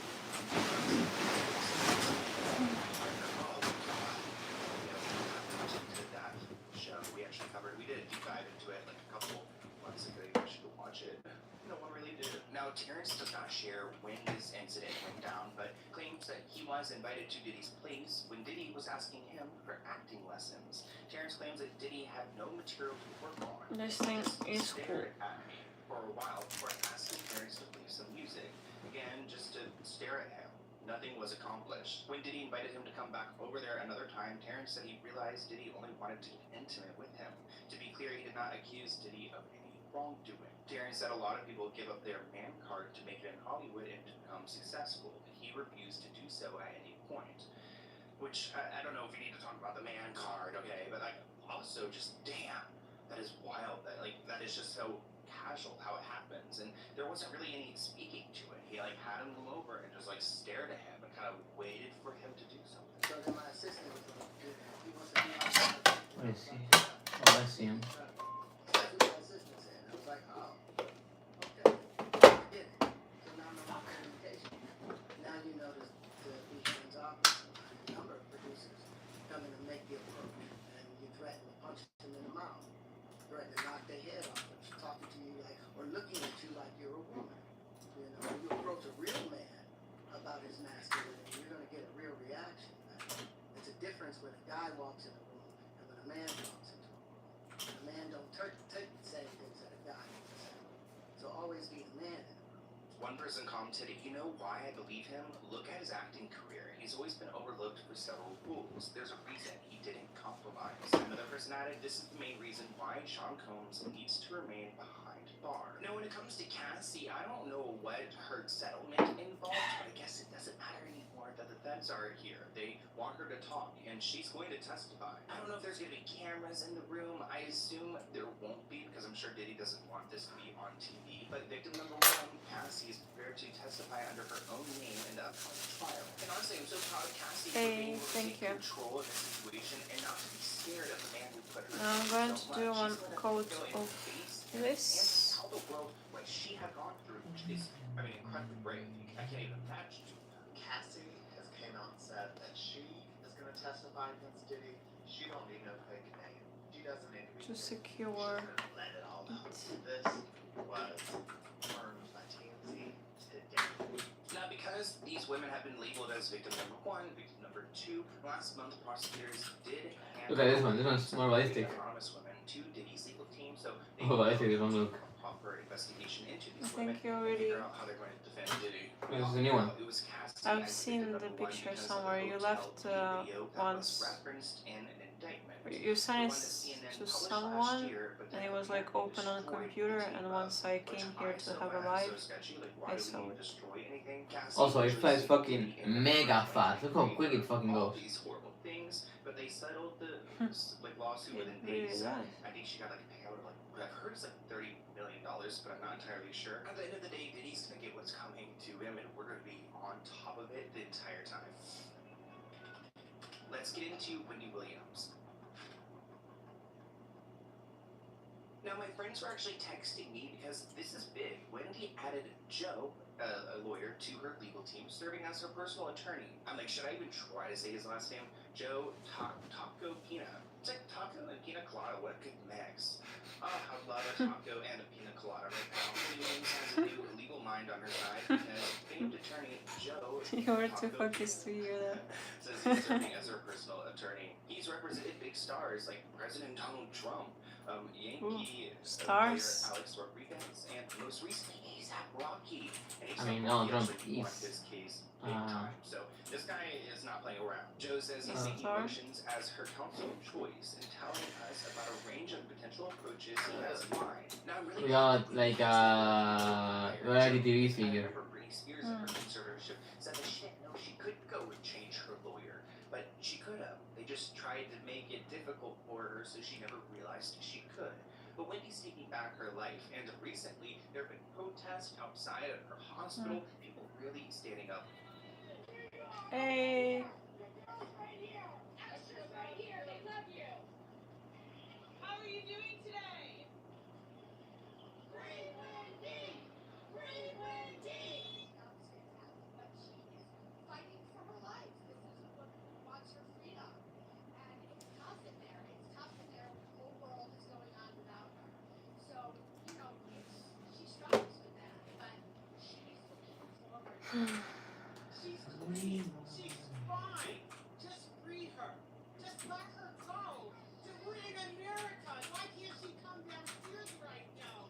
Wow, it's so sad to see her like literally caged up in there, just staring out her window. She's like the only one in that building who's looking out the window. Like no one else is standing up. She is. Now Joe, her new attorney, claims that he did watch the Wendy Williams documentary and he was in tears watching her go into this facility and having all the wrong players in full force. So I think it's really great that he understands the case and he's expressed openly in the past that he wants to be her attorney and he manifested that. The goal is to get her out of that draconian institution she's in that she doesn't belong in because she's not incapacitated. Joe kind of looks like he's a little bit of work done, doesn't he? Is that not true? I don't know. In any way, shape, or form. She's in I a don't war know. where people don't know their names, where people don't know between their red light and green light. I mean, she's in a place where, you know, people are dangerous to themselves. She's not. She can't leave there on her own to go get a cup of coffee. So. It is ridiculous. I mean, she definitely, I mean, I think she has the funds somewhere to where she can go and take care of herself. I mean, she sold that New York apartment that she loved so much, and where'd that money go? The goal end game is to make sure she gets out there. How it's done is honestly doesn't matter to me. I spoke to Wendy at length yesterday. I wants me to represent her. I am representing her. Her family's asking me to represent her. I'm her personal attorney now. Hello. Doesn't mean I'm in the guardianship. What is what exactly? Because the judge has to This is the lamp for drying Ooh, and the the judge gel. does not like the press. We see what we're doing about the press. The judge does not like the show of it all. I can totally see This the is judge- a the judge satisfying saying, hey Joe, color. you're not coming in here. Oh hell no, because it's more attention on this case that she doesn't want people paying attention to. She wants to go and walk with Theo somewhere where she doesn't have a window. Go and wave outside. We've all heard Wendy claim that she's in a prison-like environment in this facility, and she's signed a legal document to get out of the guardianship. All I've got to say is, hey, hey, ho, ho, the guardianship, it's got to go. Hey, hey, ho, ho. Rainy days. Let's get into Kiss of a Life. Now, I've never heard of Kiss. Actually, no, I have. I've heard of Kiss of Life because I always go to Spotify, New Music Friday, to see all the new songs because, I like to keep up with pop culture. And the K-pop group Kiss of Life, I've seen them pop up before. I don't listen to their music, and I don't know if people will be after this video. They posted a really cringe, uncomfortable video. They apologized for this video they posted, claiming they were not trying to be racist while dancing to 50 Cent's In the Club. The band, which has 300,000 fans on X, shared a handwritten apology Saturday, admitted that they made an error posting that. I don't know what they were thinking. You can see the band members dancing while wearing their hats to the side and big gold chains on their necks, basically parodying clothing some rappers might wear. Fans called them out, saying that the video was culturally inappropriate. While the band seemed to mean Yeah, their now you dance cannot as a even joke, do many that. fans called them out for their behavior, Fuck pointing out off. the parody as culturally appropriate. Let's take a look at this video together. Pretty sure it was like a harmless video. Not doing anything weird. It's Chinese, like Korean people doing funny shit.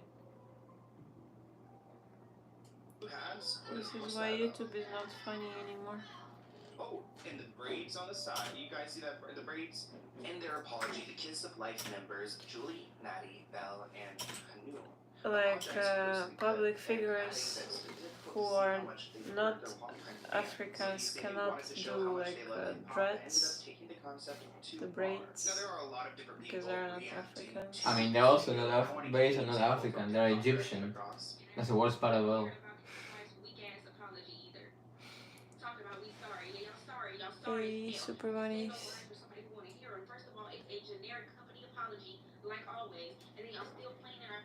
I hope you're having a great day. Thank you. Was to celebrate hip hop culture. Are you serious? That's hip hop culture to y'all? Dressing like that, acting like that, talking in these terrible black scents, eating collard greens and cornbread, and getting on your friend about flirting with your man while you calling her little Taco Bell. That's hip hop culture to you?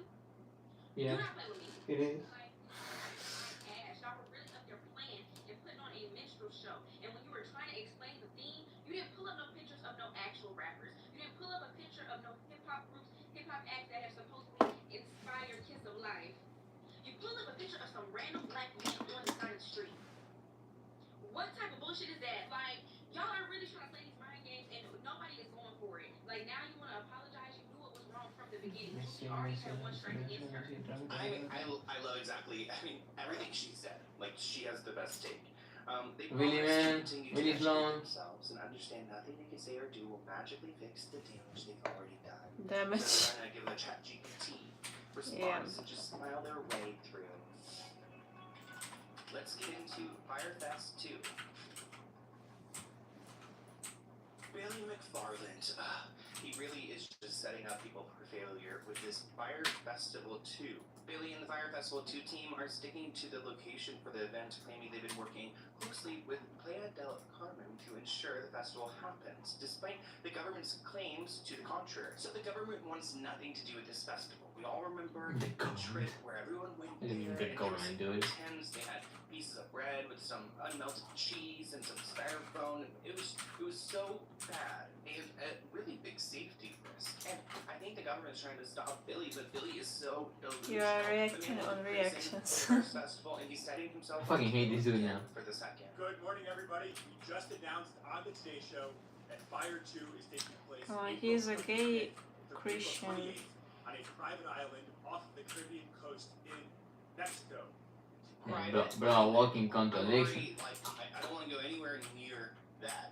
Like, I think of Epstein right away. What do I think of Epstein? Ticket applications are available at firefestival2.com. Officials for Playa del Carmen, a small town south of Cancun in Mexico, wrote a message in Spanish which translates to, "There is no existence of a registry nor plans that would indicate such an event is taking place here." They also added, "No such event with that name will take place in our city." While the Fyre 2 team says, hold on. They wrote on social media that they are working with the local government in the city, claiming that two groups have been collaborating with them since early March, which is insane to think that you're throwing a music festival on, what, it was April 25th, 28th, and you are just meeting with the location people in early March? The timeline is not adding up. He also included screenshots showing paperwork filed within the city, which appears to be an authorized permit for the event. He also included emails. Nail polish oven, yes. Honestly, he probably has to do this It's because if anyone was going to it's the a very festival, cute way to call it. really would want to go. But if anyone was going, I wouldn't want to go hearing all this. Like, It's okay, a LED lamp this person commented, for drying "Unbelievable that he nail was still polish. trying to so many red flags. The biggest one is no artist lineup." Another comment reads, "He's just gonna take whatever cash people were stupid enough to put into this and then disappear."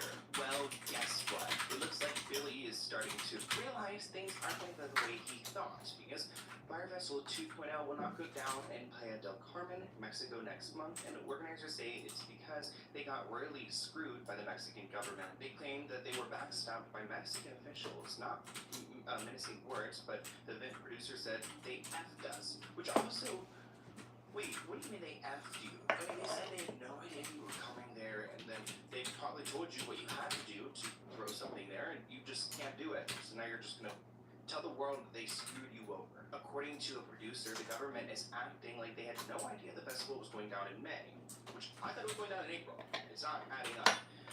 The government posted on X Instagram giving their blessing and support, and then yesterday they say, "We've never heard of them," like it's hilarious. The event producer isn't holding out hope, saying the government is lying completely, adding, "And at this point we're not doing any event there, and we plan on making it very public and showing all the evidence." So crazy to me that in these text messages their plan is that, like, okay, how are we gonna, like, refund people? How are we gonna do this festival? What's going on next? He's like, "We're gonna start exposing. We have all the receipts." Like, this guy is so delusional. They're not even focused on, like, how they're going to logistically have this festival go down. Delusional. Right now it's just like exposing the government that screwed them because now they're the ones to blame. Fyre 2.0 would have been a big hit if it wasn't for the government. I never heard him Wow, wait, okay, and then changing his voice like that. you can see they're exposing themselves for trying to create some narrative saying that the government there failed them, and there's a lot of political unrest between the U.S. and Mexico, and that's why this has resulted in the festival not being able to go down, which is such a crazy excuse because I really think they just didn't do the proper work. Like, they wrote, "You're gonna start seeing Americans kidnapped, mark by word," which please don't. Like, not manifesting that for anyone watching this video ever. There's a lot at stake for Fyre Festival 2. The world watched the original festival crash and burn in 2017, and Billy was convicted of fraud and sentenced to 6 years in prison. He left and got out, released in 2022. He didn't have to be in prison, you know, he doesn't get released from it. And ever since then, he's been trying to fix his reputation. This isn't a great time, Billy. Billy boy, you might need to just hang it up. Let's get into Snow White. Disney is now facing a discrimination lawsuit over Snow White, the snub of Little People actors who were replaced by cartoons and the woke live-action remake. Who writes this caption? The Little People stars of Snow White are planning a class action lawsuit against Disney for replacing them with cartoons. I didn't even know they could do that because I feel like that's just a creative choice, and I don't know if it's like really like discrimination, but it looks like a bunch of actors are rallying together. I mean, actress Chappell, who is 50 years old and 3 foot 8 inches tall, said that 7 talented Little People actors could have played those roles in the live-action remake, and yet they chose to use cartoons. It's an insult and discriminatory. Last month, a class-action lawsuit was filed against Disney, accusing it of discriminating against visitors with disabilities at its theme parks. It claims that they have introduced rules on passes that require them to disclose medical information where other staff and guests could overhear. I do feel like there's a lot of tension over at Disney, which is why we had this Snow White fiasco. Like, even though Rachel Zegler is a nightmare, I don't put all the blame on her because I do feel like everything at Disney, the creative, the parks, everything, there's a lot of tension that's building over. I thought the parks were made for kids. I wasn't a kid that got to go to Disney. We didn't do none of that growing up, you know, living in Virginia. It's expensive too. So I thought it was for kids. It looks like it's more of adults that I see there nowadays. I don't know if the parks are even built for that. There's so many people there that it's so crowded. And I think there's a lot of like anger building up over at Disney. A lot of people are upset over Snow White. I'm really just hoping that the Lilo and Stitch movie can bring us all back together. The remake of the movie, they just got rid of the Hello. dwarfs. Okay, but what do they call them? Why would they get rid of the dwarfs? Magical creatures. But they have one token dwarf amongst these magical creatures. You actually just went backwards. You actually just erased the dwarfism side of it. The disability, like we're a disability group, you just erased that whole image. The argument should have been from Peter Dinklage. There's power of being on TV, there's power of television, and to put 7 people with dwarfism on camera in a major Disney movie, there's still power there. If the story is offensive, change the story, don't change the characters.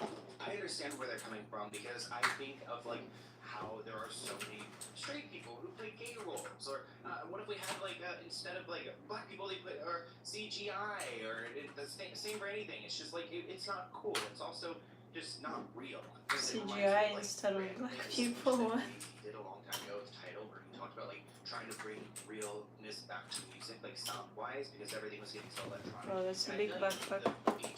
Television, like, That's a big backpack. The one I had? Yeah, it's the all the drone parts. I have some of the drone. Snow White, I do think that there was plenty of room for them to go and hire actors, especially with a budget of $250 million. It's like nowadays you can protest about just about anything. Well, why don't I begin a protest about the fact that Disney decided to use CGI dwarfs? Not even the real thing. We could have gotten higher. We could have gotten money for something, but no. He's right, because No, no way to fly. I'm fly like in between trees and shit. Snow White in general really flopped for Disney beyond just being a bad film. An analysis of the You're Snow having White so much movie fun. that shows I am. in 2019 All that them for your gift. Disney film sets were examined. Come on, The eh. live-action Snow White was Contact no. responsible for Yeah, there emitting is. at least Whoopa. Hey, 4,000 tons of carbon dioxide. This staggering amount ranks as the second highest polluting Disney Fuck. I hit the wrong tree. following the remake of The Little Mermaid, which chalked up to almost 6,000 tons of CO2, which that is insane. I didn't even know people were. Look at this backpack. You think this backpack is big? Despite a hefty production budget that was between $240 to $270 million, the film had a lukewarm opening weekend, bringing in only $42 million. You're listening to music. What?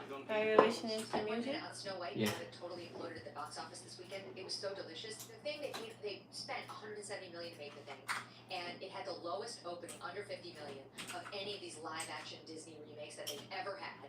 Even the one that was their worst, Dumbo, did better than this has done. And they postponed the release of this thing, Ben, for a year because their star, Rachel Zegler, was so I'm unlikely. gonna fly a quick Told one. all Trump supporters that they could, excuse me, but she did. That was just in November. They didn't even know she was going to do that one. Said she hated Snow White, mocked the fact that there was a prince, and that she falls in love as opposed to leaning into her own power. We could go on. It didn't work. The Dumbo thing is crazy. Not like Snow White doing worse than Dumbo. But I do think Rachel Zegler has become an easy target for people to go and shift the blame onto her, which really sucks for her career. Oh, that's gotta hurt. Her co-star Gal Gadot also found herself in hot water for getting political, talking about what was going on in Israel and Gaza and still going on out here. But Gal did not make the same impressions that Rachel did. Rachel really did her big one talking about how the film was going to focus on women, which I think that's good. I think it's just the way that she framed it.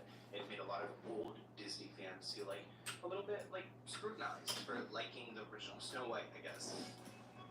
Let's get into Nigel Robinson.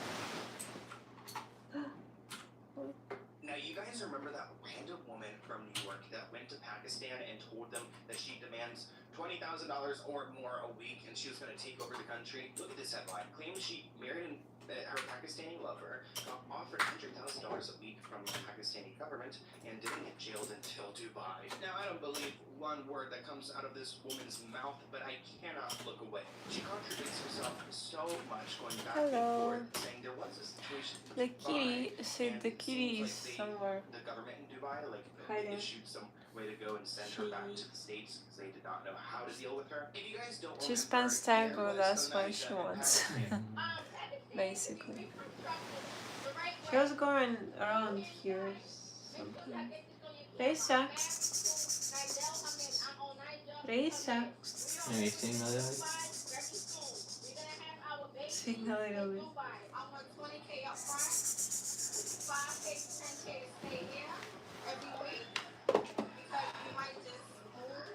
Doesn't want to come. And I want those demands from the government right away. I want these houses to be built up correctly. Now, Elijah almost looks unrecognizable here, but here she is recently caught on the streets of New York. I'm asking, where have you been?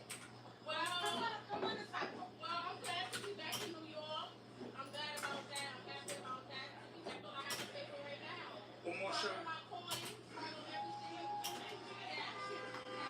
They could end up going to jail or was that not a thing? Like, anyone said she went to jail, she stuck in jail. Well, listen, I didn't go to jail. I wasn't stuck in Dubai. It was a situation that happened in Dubai that I couldn't get over at the time, and that was it. How long were you there for? I was there for a month. Wow. After Pakistan. Yes, I was. That is so. Oh gosh, this sounds in New York. Why am I like starting? My heart's starting to raise. Like I can't even pay attention to what she's saying because it's too stimulating. Crazy. Then how did you end up getting out? Like you're getting in touch with like the Epstein or actually, I'll keep all that private and tell you guys that later. Hello, my name Now, is Elijah claims that she Sophie. married her 19-year-old Pakistani lover, Ahmed, who I believe they had like some kind of online relationship. Then she went to Pakistan looking for him, and then he saw what she was like and realized that she's like in her mid-30s, which shout out to the girls in their 30s. I'm now in my 30s now. But anyways, realized that she wasn't the one. But I think that when she hit the streets and got all that fame and popularity, he ended up like being peer pressured by his community to go and get her because they were married, according to her. Elijah claims the Pakistani government was going to pay her $100,000 every week, but she left, which is insane because I don't think they even they don't. I'm 24. Correct me in the comments if I'm wrong. But also, the government's not handing over anything to her. She also revealed she'll be having her own show out soon with her husband. Don't worry, everything's exclusive. It's coming out. Ooh, I really hope that TLC got into contact with her. This comment reads, something is wrong here. Another person writes, why does she have an agency? And then finally, this comment reads, please make it stop. I have 2 nails done. I don't know this. Now, it seems This like is going to TikTok saga is just be gonna quicker though. continue and continue because they'll just keep delaying it. Donald Trump signed some paperwork to go and delay the ban of TikTok, which I'm glad because I'm almost at 200,000 followers on TikTok. I've been loving it over there. It looks like in their I've new been agreement, loving it over ByteDance, there. the company who owns TikTok's algorithm, will maintain a minority ownership in the Minority. company under the 20% threshold required by Congress. I believe when there's a company that's maybe based out of the U.S. Trump also announced some tariffs recently, and it seems like I heard something where it sounds like he's going to like use the tariffs as a way to negotiate with TikTok. Like they'll be like, hey, you take off 10%, or Damn, I'll take I just off 10% fucking hated if you that. like give us TikTok, which I don't know how. Hey, It looks like we now have let's go. Let's have a conversation. this podcast comes out On the second, guys, I'm going and to we be got back to you 75 soon. days on the 5th.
that famous rendezvous right around the time that even Epstein got her case. Guys, here is a good Bieber detail. kids at all, or no? Well, that's the rumor. I know y'all are just friends, right? Or are you really dating him? We're friends. You're friends. Yes. Why are you smiling that way? We're friends. The strongest piece of evidence is how shockingly similar Rain and Justin look. Before I even knew this theory, anytime I would see Rain, I would think, he looks like Justin Bieber. If he grows out his hair into the Bieber spoop and starts singing And Baby, she wants sounds toy. just like Justin, I'm calling Maui. It's actually so fucked up because any video online of Rain, it's flooded with comments about he looks like Hello. Justin, Rain, Bieber. Scott and Courtney had a major breakup in 2014, and if you remember on the show, It is a live stream, yes. Courtney and Scott are tumultuous relationship though. It's not Re-record. replay.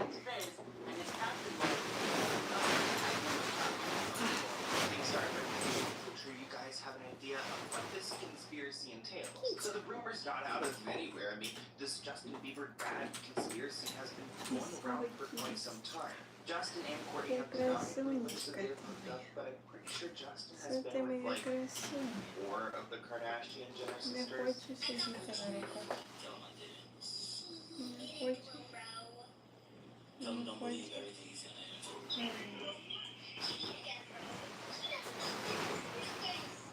Where is your mother?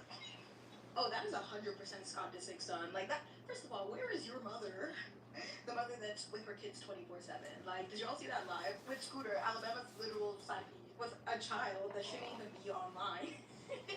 that baby drama. He's like, that baby better. I'm just like, who? Ciao. I just know Kris Jenner and Courtney are mad. Like, she's probably like, I need to get Alabama out of here. Send it to boarding school, military, something.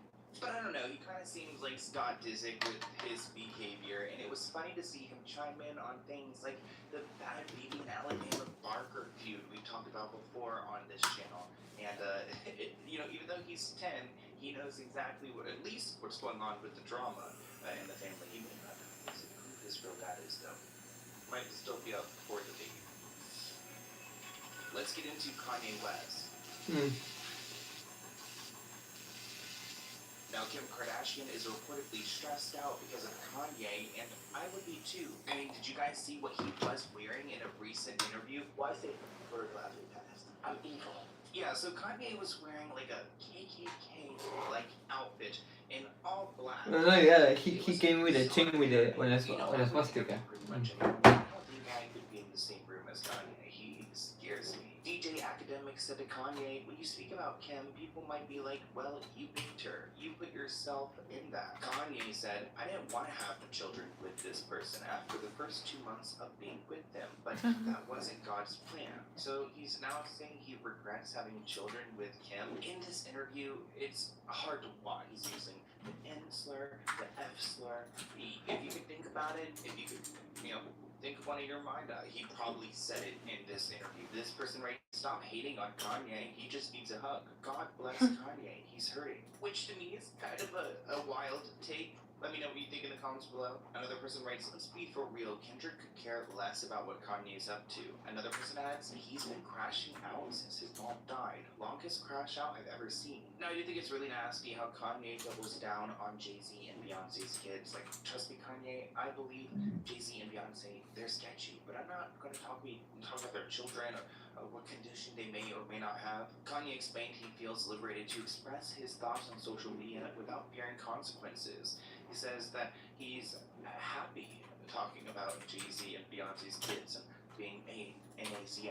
Kanye also opened up about his feelings regarding past experiences with Jay-Z and Beyonce. He expressed his love for Jay-Z, but conveyed a sense of disappointment, stating that he often feels like an outsider in the music industry, longing for a sense of family. Well, that's no one else's responsibility. Gives you no explanation or no defense for what you've been doing. He also mentioned feeling excluded from important gatherings and criticized Jay-Z and Beyonce for taking jabs at him, especially when it comes to politics. He expressed a desire for supporting and co-parenting for his children, feeling abandoned in the shadow of the Kardashians. Kanye concluded by sharing his hurt and frustration, stating he was unsupported when he needed help the most. But to me, it's kind of like the guy that cried wolf, right? The widow cried wolf. Like, no one's gonna come and help you when you are dressed like this and going after people who are supposed to be like family members, like Travis Scott went on another rant about him. This person writes, that's not a KKK fib, it's a religious costume. It is. It's called a caporite. I know you guys are going to eat me up in the comments. The use of the caporite or coroza was prescribed in Spain by the Holy Office of Inquisition. Okay, I can understand maybe there's some history behind it. I don't know if Kanye is wearing it for those exact reasons. I would say we need to send prayers. There's people that like say all that lies. All Kanye, like he's actually wearing it. He said it in the interview. So it's Machine Gun Kelly. So I was pretty clear that Fox gave birth to a healthy baby, especially because she and MGK had a miscarriage in the last few years, and it really, relationship. Plus, When these fans against black people. It seemed like the drama started to pick up, especially with her. yes, I know they were not against black people. They were against like misbehaving black people. And it looks like her A lot of people film was all over. around for the birth, which was up for debate. Oh, I don't fucking think she way. wanted him there initially when she found him cheating on her. But Brian Austin Green decided to expose a direct message from Machine Gun Kelly, and it looks like the two are still in a feud. Machine Gun Kelly wrote, "Stop asking when our child is going to be born, and you are the feds. Quit calling TMZ and focus on that apology you owe me for speaking on my name in public. When you choose the wrong one to F with, Mr. Child Actor, go back to serial commercials." He wrote in response on his story, Brian wrote, "I didn't know Child Actor was something bad. Leo, be careful." Talking about Leonardo DiCaprio, which no one's coming after him. He may be coming for you next. With Machine Gun Kelly caught up cheating on Megan Fox, I feel like he's got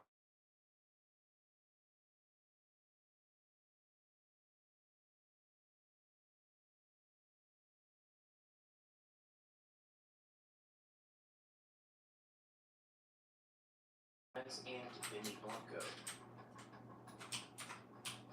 Now we actually have some good news, and I'm really excited for Selena Gomez and Vinny Blanco's relationship, especially because Justin Bieber is crashing out right now with Hailey, so it's nice to see someone is happy in Hollywood. Selena described their relationship as the safest and happiest she's ever had. However, fans haven't been so quick to embrace Benny. Opinions are starting to change following their album release and an appearance on Jay Shetty's podcast. Jay Shetty's like pretty much a phony if you've watched my videos before, but you know what? We're not going to focus on that. Benny admitted that Selena gets spicy sometimes, but after almost 2 years together, he's learned enough about her to be able to effectively diffuse an argument. He says, when I see something happening, it's about guiding the missile and not adding a jetpack. This clip has gone super viral, so let's go ahead and take a look at it together. She gets spicy sometimes, and when I see something happening, it's about guiding the missile, not adding a jetpack on top of it with like machine gun artillery. Like I want to make. If I see her get into a place where I'm like, man, in 5 minutes from now, this room could explode. I'm never gonna let it get to that 5 minutes from now. I'm gonna say, what are all the tools that I know that work for her, that I've learned over? Like, I'm not gonna exacerbate the situation. I'm gonna try to calm it down, because why do I want to be in that position where we're both just like upset about something?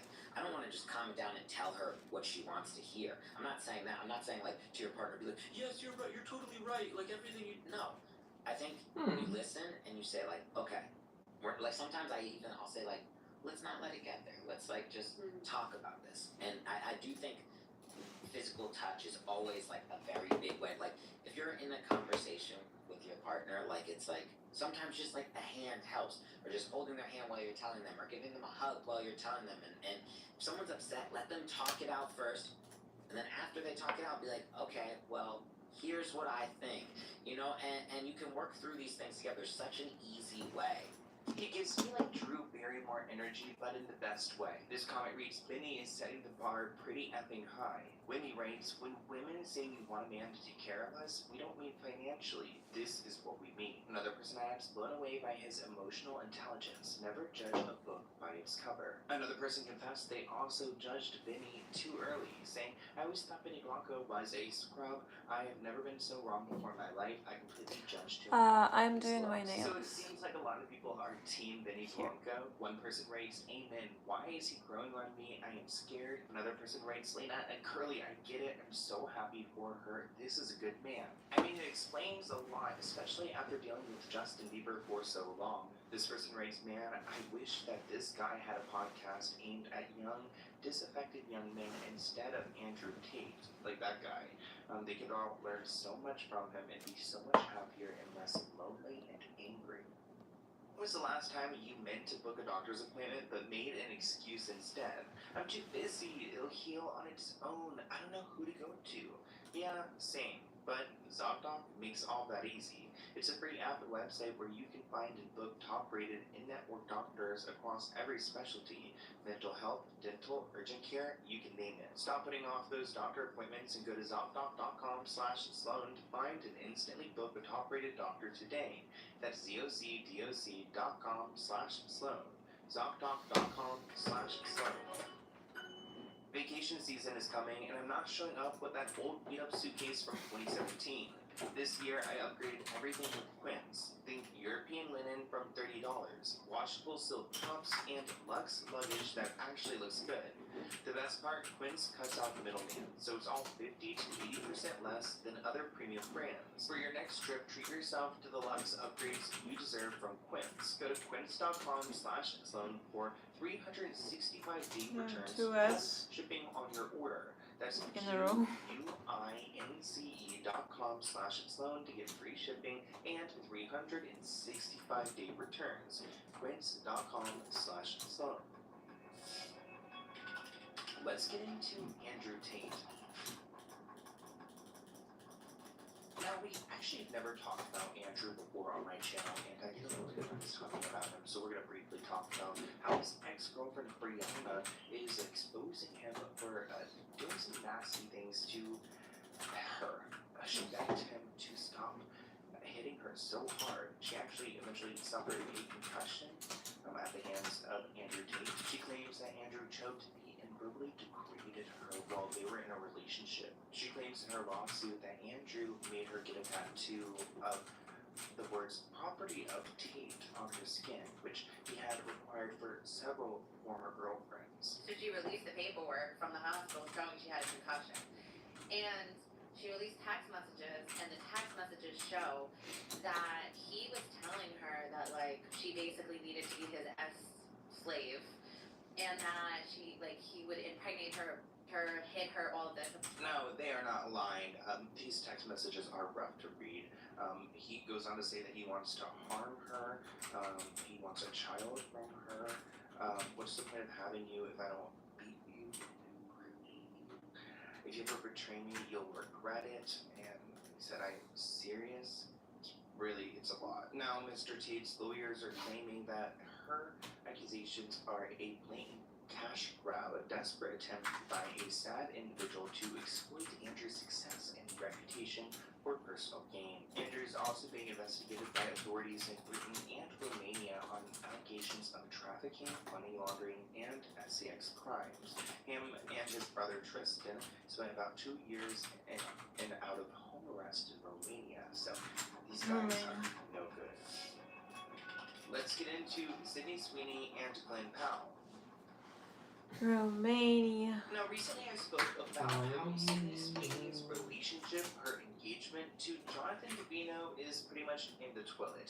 Now she's seen out with Glenn Powell. Ever since they starred in Anyone But You, people have speculated that they have been in some kind of romance. And Sydney attending Glenn's sister's wedding in Texas definitely doesn't help. Dumoy released a few anonymous messages on their page. One person shared that my friend is a car dealer in Vegas, and they saw them together at the Cosmo at the end of February too.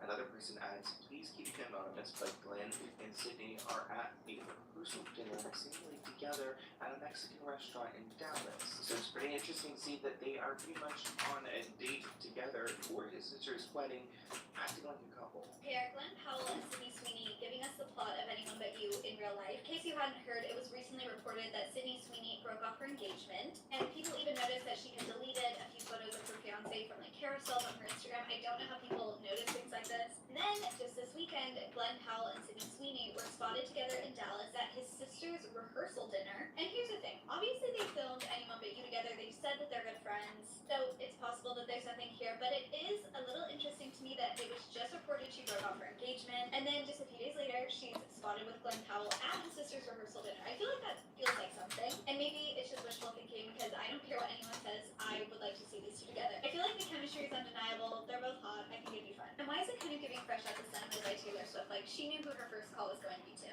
So Sydney and Glenn's reunion comes as rumors are swirling that she and Jonathan are over with. I mean, they've been engaged for a very long time. I don't think Sydney really saw her career trajectory just yet when she got with him. I mean, she was really young.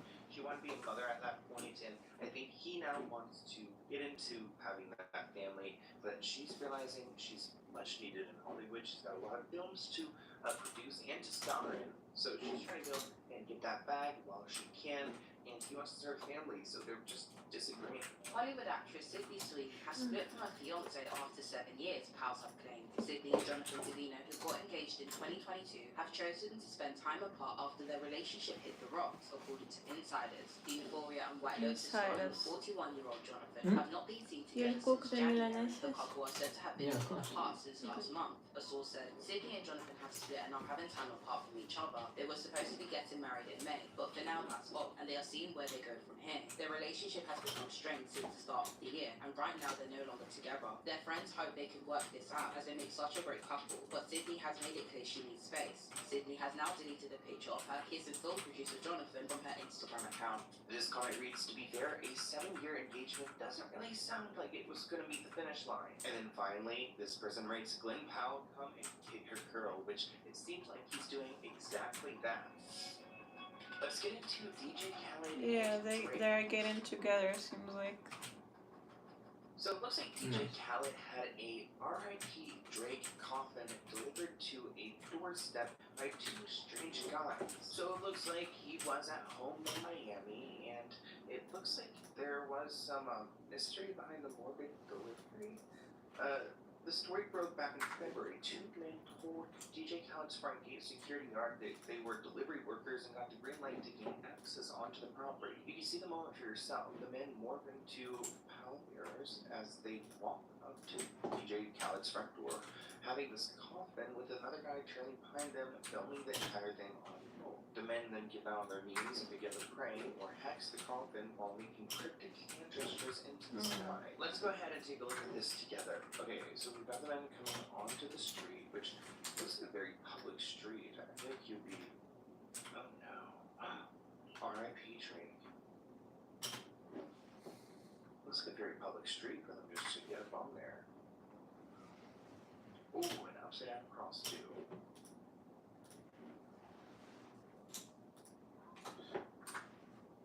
Oh no, here they are doing their chant. Oh, we don't like this. Oh no. Unfortunately, DJ Khaled isn't alone because another rapper, Tekashi 69, also received a haunting package at his residence as well. His casket said R.I.P. King Von, who I'm not too familiar with, but I'm not entirely sure what's going on with DJ Khaled and Drake, but this is quite a sign. Let's get into Selena and her killer, Yolanda. Now, thank God, Selena's killer, Yolanda, is not getting out of prison, even though she was really trying hard to. A parole board just announced that they denied Yolanda's freedom after 30 years since Selena had been murdered by Yolanda. It's crazy to think that 30 years has passed by so quickly. Yolanda filed paperwork in an attempt to secure her release from prison, and Yolanda really thought she was going to be getting out. Yolanda's family is trying to advocate for her, saying that Yolanda feels like a political prisoner, that she's had a pristine record besides this Selena incident. But that's quite an incident, ma'am. I think her family gave this statement. Yolanda knows what she did was wrong and takes responsibility for it, but she was reacting to the way she was confronted. Well, you can't react that Look way. at this red Selena color. came over really aggressive. Amar. Okay, What's up? she was so thrown Ooh. off with how forceful Selena was being. Everything happened so And fast. the gold, right? Selena confronted her differently. This would have never happened. Wait, so did they just try to shift all the blame onto Selena? Hello. Who was shot with a DUI? The murderer of famed idol singer Selena came up for parole for the How are you first time doing? swiftly deny. The parole board says Yolanda will remain behind bars due to the, quote, nature of the offense, which has elements of brutality, violence, and the offender poses a continuing threat to public safety. Yolanda will be up for parole again in 2030. I mean, nowadays, with the Menendez brothers probably getting out, with the Gypsy Bros out and about, it's nice to know that Yolanda will be still behind bars. It's not like everyone's getting out. Everyone is getting out. Joe Gatto. Everyone is getting out. Now, we spoke about Joe last week, so I wanted to bring up the fact that he was accused of inappropriate behavior by a former employee after this fan gave us quite a story last week. People published a story citing an anonymous woman who claimed she worked for Joe while he was on Impractical Jokers and said he acted in a way that she described as sexual harassment. She claimed she met Joe when she was first 15 years old, but when she turned 18, his behavior toward her changed. He became flirtatious, and she claims Joe asked for back massages. Sounds like Dan Schneider from Nickelodeon. He invited her to his room to cuddle and allegedly asked Where her am I live?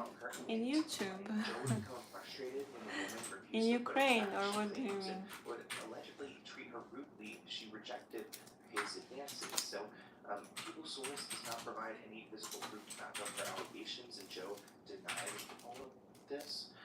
So, really, just taking his word for it. But People is a pretty reputable organization. They won't just post unless they really believe in their story, which is why maybe Joe went into an inpatient treatment facility after his allegations broke. Joe seeking professional help after the aftermath of several women blasting him for inappropriate behavior. Joe's letting his fans know he's entering a facility to work on himself. It's unclear what he plans to address with treatment, but it seems like Joe feels like he needs individual care to help him during this difficult time. Let's get into 23andMe. Oh, this is so cool. Now, I don't know about you guys, but I haven't ever given my DNA up to On one any side, of these organizations. like how? But I heard this story on NPR, and I thought it was interesting that 23andMe, if you have done this before, they might be able to go and, I guess, sell your DNA data. Can you imagine if, like, clones started popping up of people all around? You need to delete your data from 23andMe right now. I'm Eliza Orland's career public defender for 15 years in Manhattan, and I've been screaming for years about people voluntarily surrendering their DNA to databases because I've spent countless hours litigating to try to keep my clients' DNA out of a database. Because what happens when companies go bankrupt? Well, their assets get sold. You are live in India. That's cool. Hello. It's your DNA. So the company's going under, and they're heading to court to sell its How are you assets. doing? And this guy who writes for the Washington Post, his name is Jeffrey Fowler, warns that there's a risk that people's DNA data can be sold or transferred somewhere else. While it doesn't sound like much, he explains that your DNA I tells a lot enjoyed more about you watching and why actually you're this sensitive to time data, like the your Ukrainian tree dude. here. You can go back to haunt you. The main issue here is how the The insurance trans one? says that DNA holds information. Oh, the thermal guy. I don't call it trans one a dude. Different rates based on like whether you have a lot of cancer in your family or something. The which one who sounds like a nightmare. He says that if who you does the have a 23andMe, donations to. Yeah, thermal guy. delete the data before it ends up somewhere else. That is a haunting way to end. But yeah, I feel like we kind of knew that someday. I guess this is what happens to companies. They eventually fail, and it's kind of a risky thing to give them. But also at the same time, like I have nothing to hide, so it's like I'm not worried about the crime part. I'm more worried about like I don't know, what could they do with it? Comment below. Like I really don't know what could they do with it. Because like unless you commit a crime, then you have nothing to hide. But I don't know. Anyways, I want to hear what you guys think of this week's episode. Thank you for tuning in, especially if you watched this entire episode. It really means a lot to me. I'll see you in videos soon. Bye guys.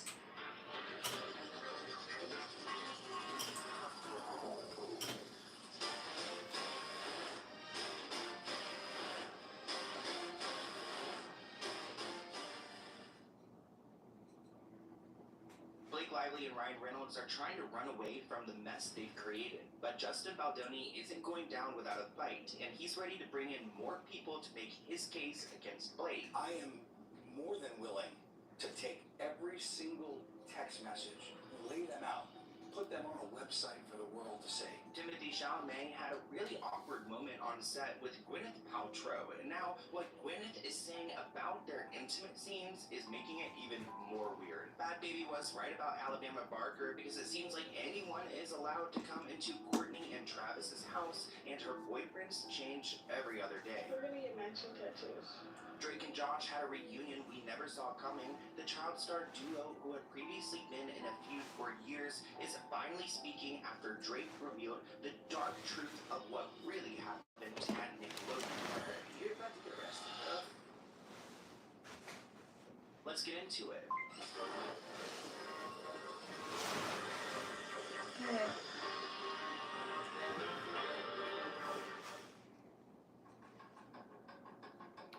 Give me one more snack. Let's get into Justin Is that good? and Blake Lively. Give me the splash.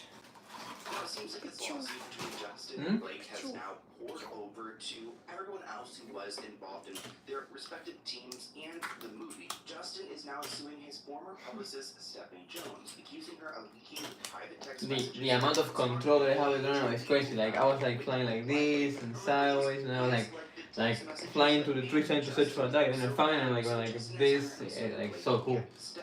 Now I can like actually like do proper drone pilot stuff.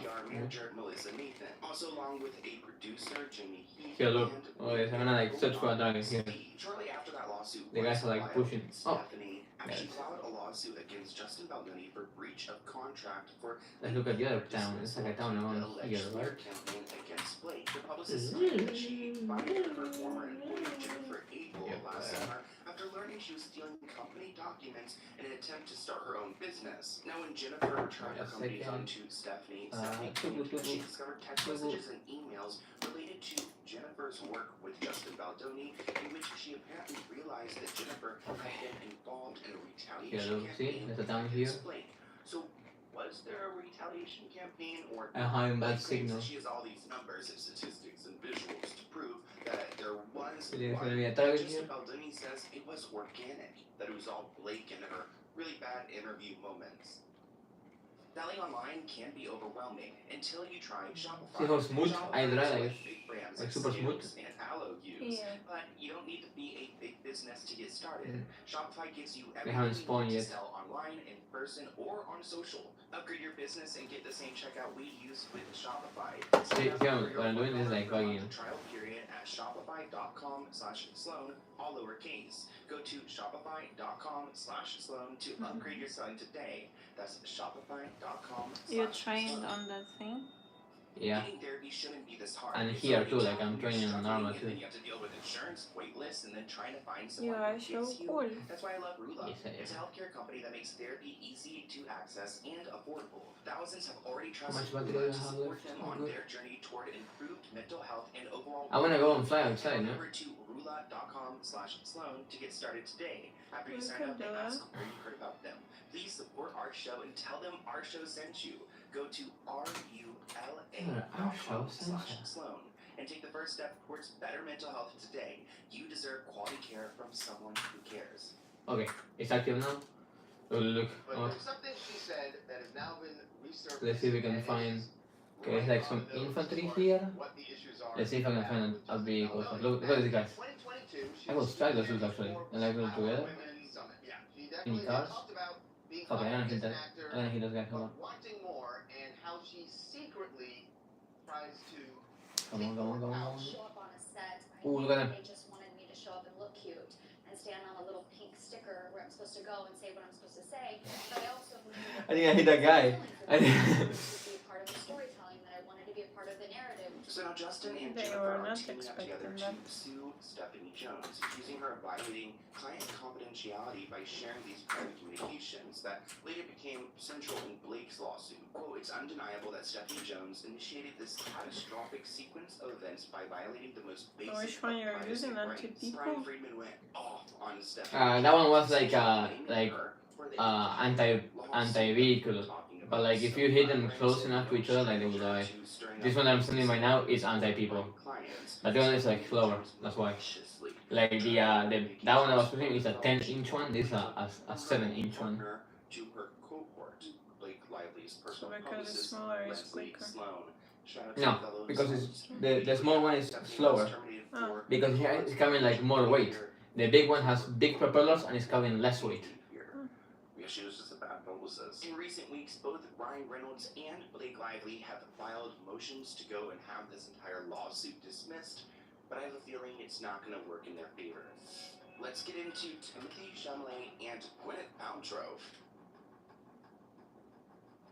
So I never thought I would talk about this story before on my channel, but it went viral last week, and I didn't realize how close Timmy and Gwyneth have gotten. Gwyneth Paltrow did not hold back when discussing the intimate scenes with Timothée Chalamet in the upcoming movie Marty Supreme. Gwyneth, who's 52 years old, put it bluntly, I was like, okay, great, I'm 109 years old. How are you doing, guys? You're 14. Gwyneth and Timmy star in this new movie that's loosely based on the life of a table tennis champ named Marty.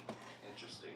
Doesn't sound too thrilling, but it looks like these two are very intimate within the film. The internet was buzzing after paparazzi photos of the two actors. That wasn't that people one. Made the rounds in October. Let's go ahead and take a look I at remember that. that. What? I remember that.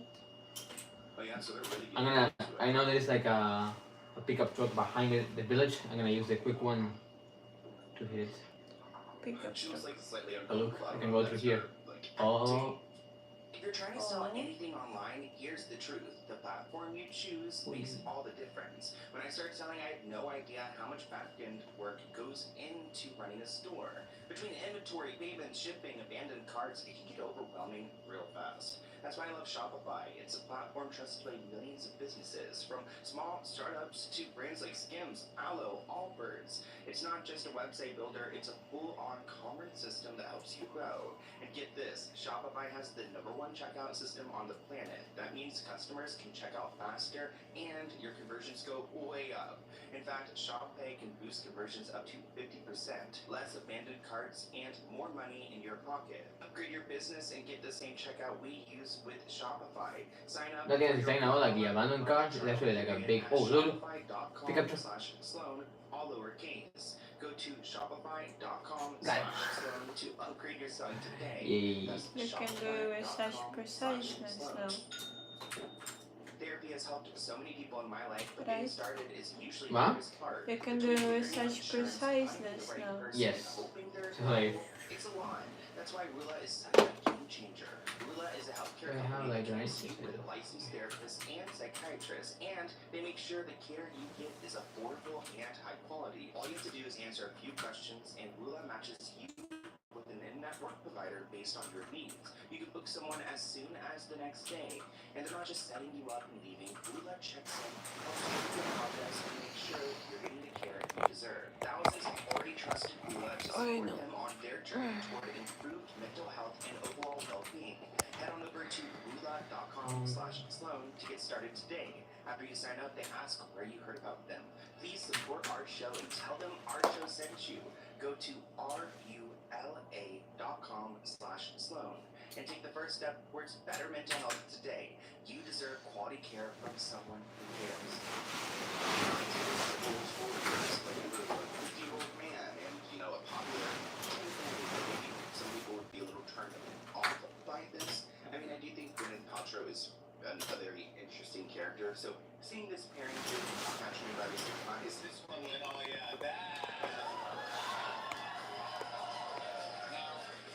When this happens, did you get just messages, texts? Yes, it's just like you're trying to have this scene, and then, you know, it's a private moment, and then there are paparazzi, and then it was like all my mom group texts. But like, oh my god, we're on fire. Now I wonder how Kylie Jenner feels about her man kissing another woman.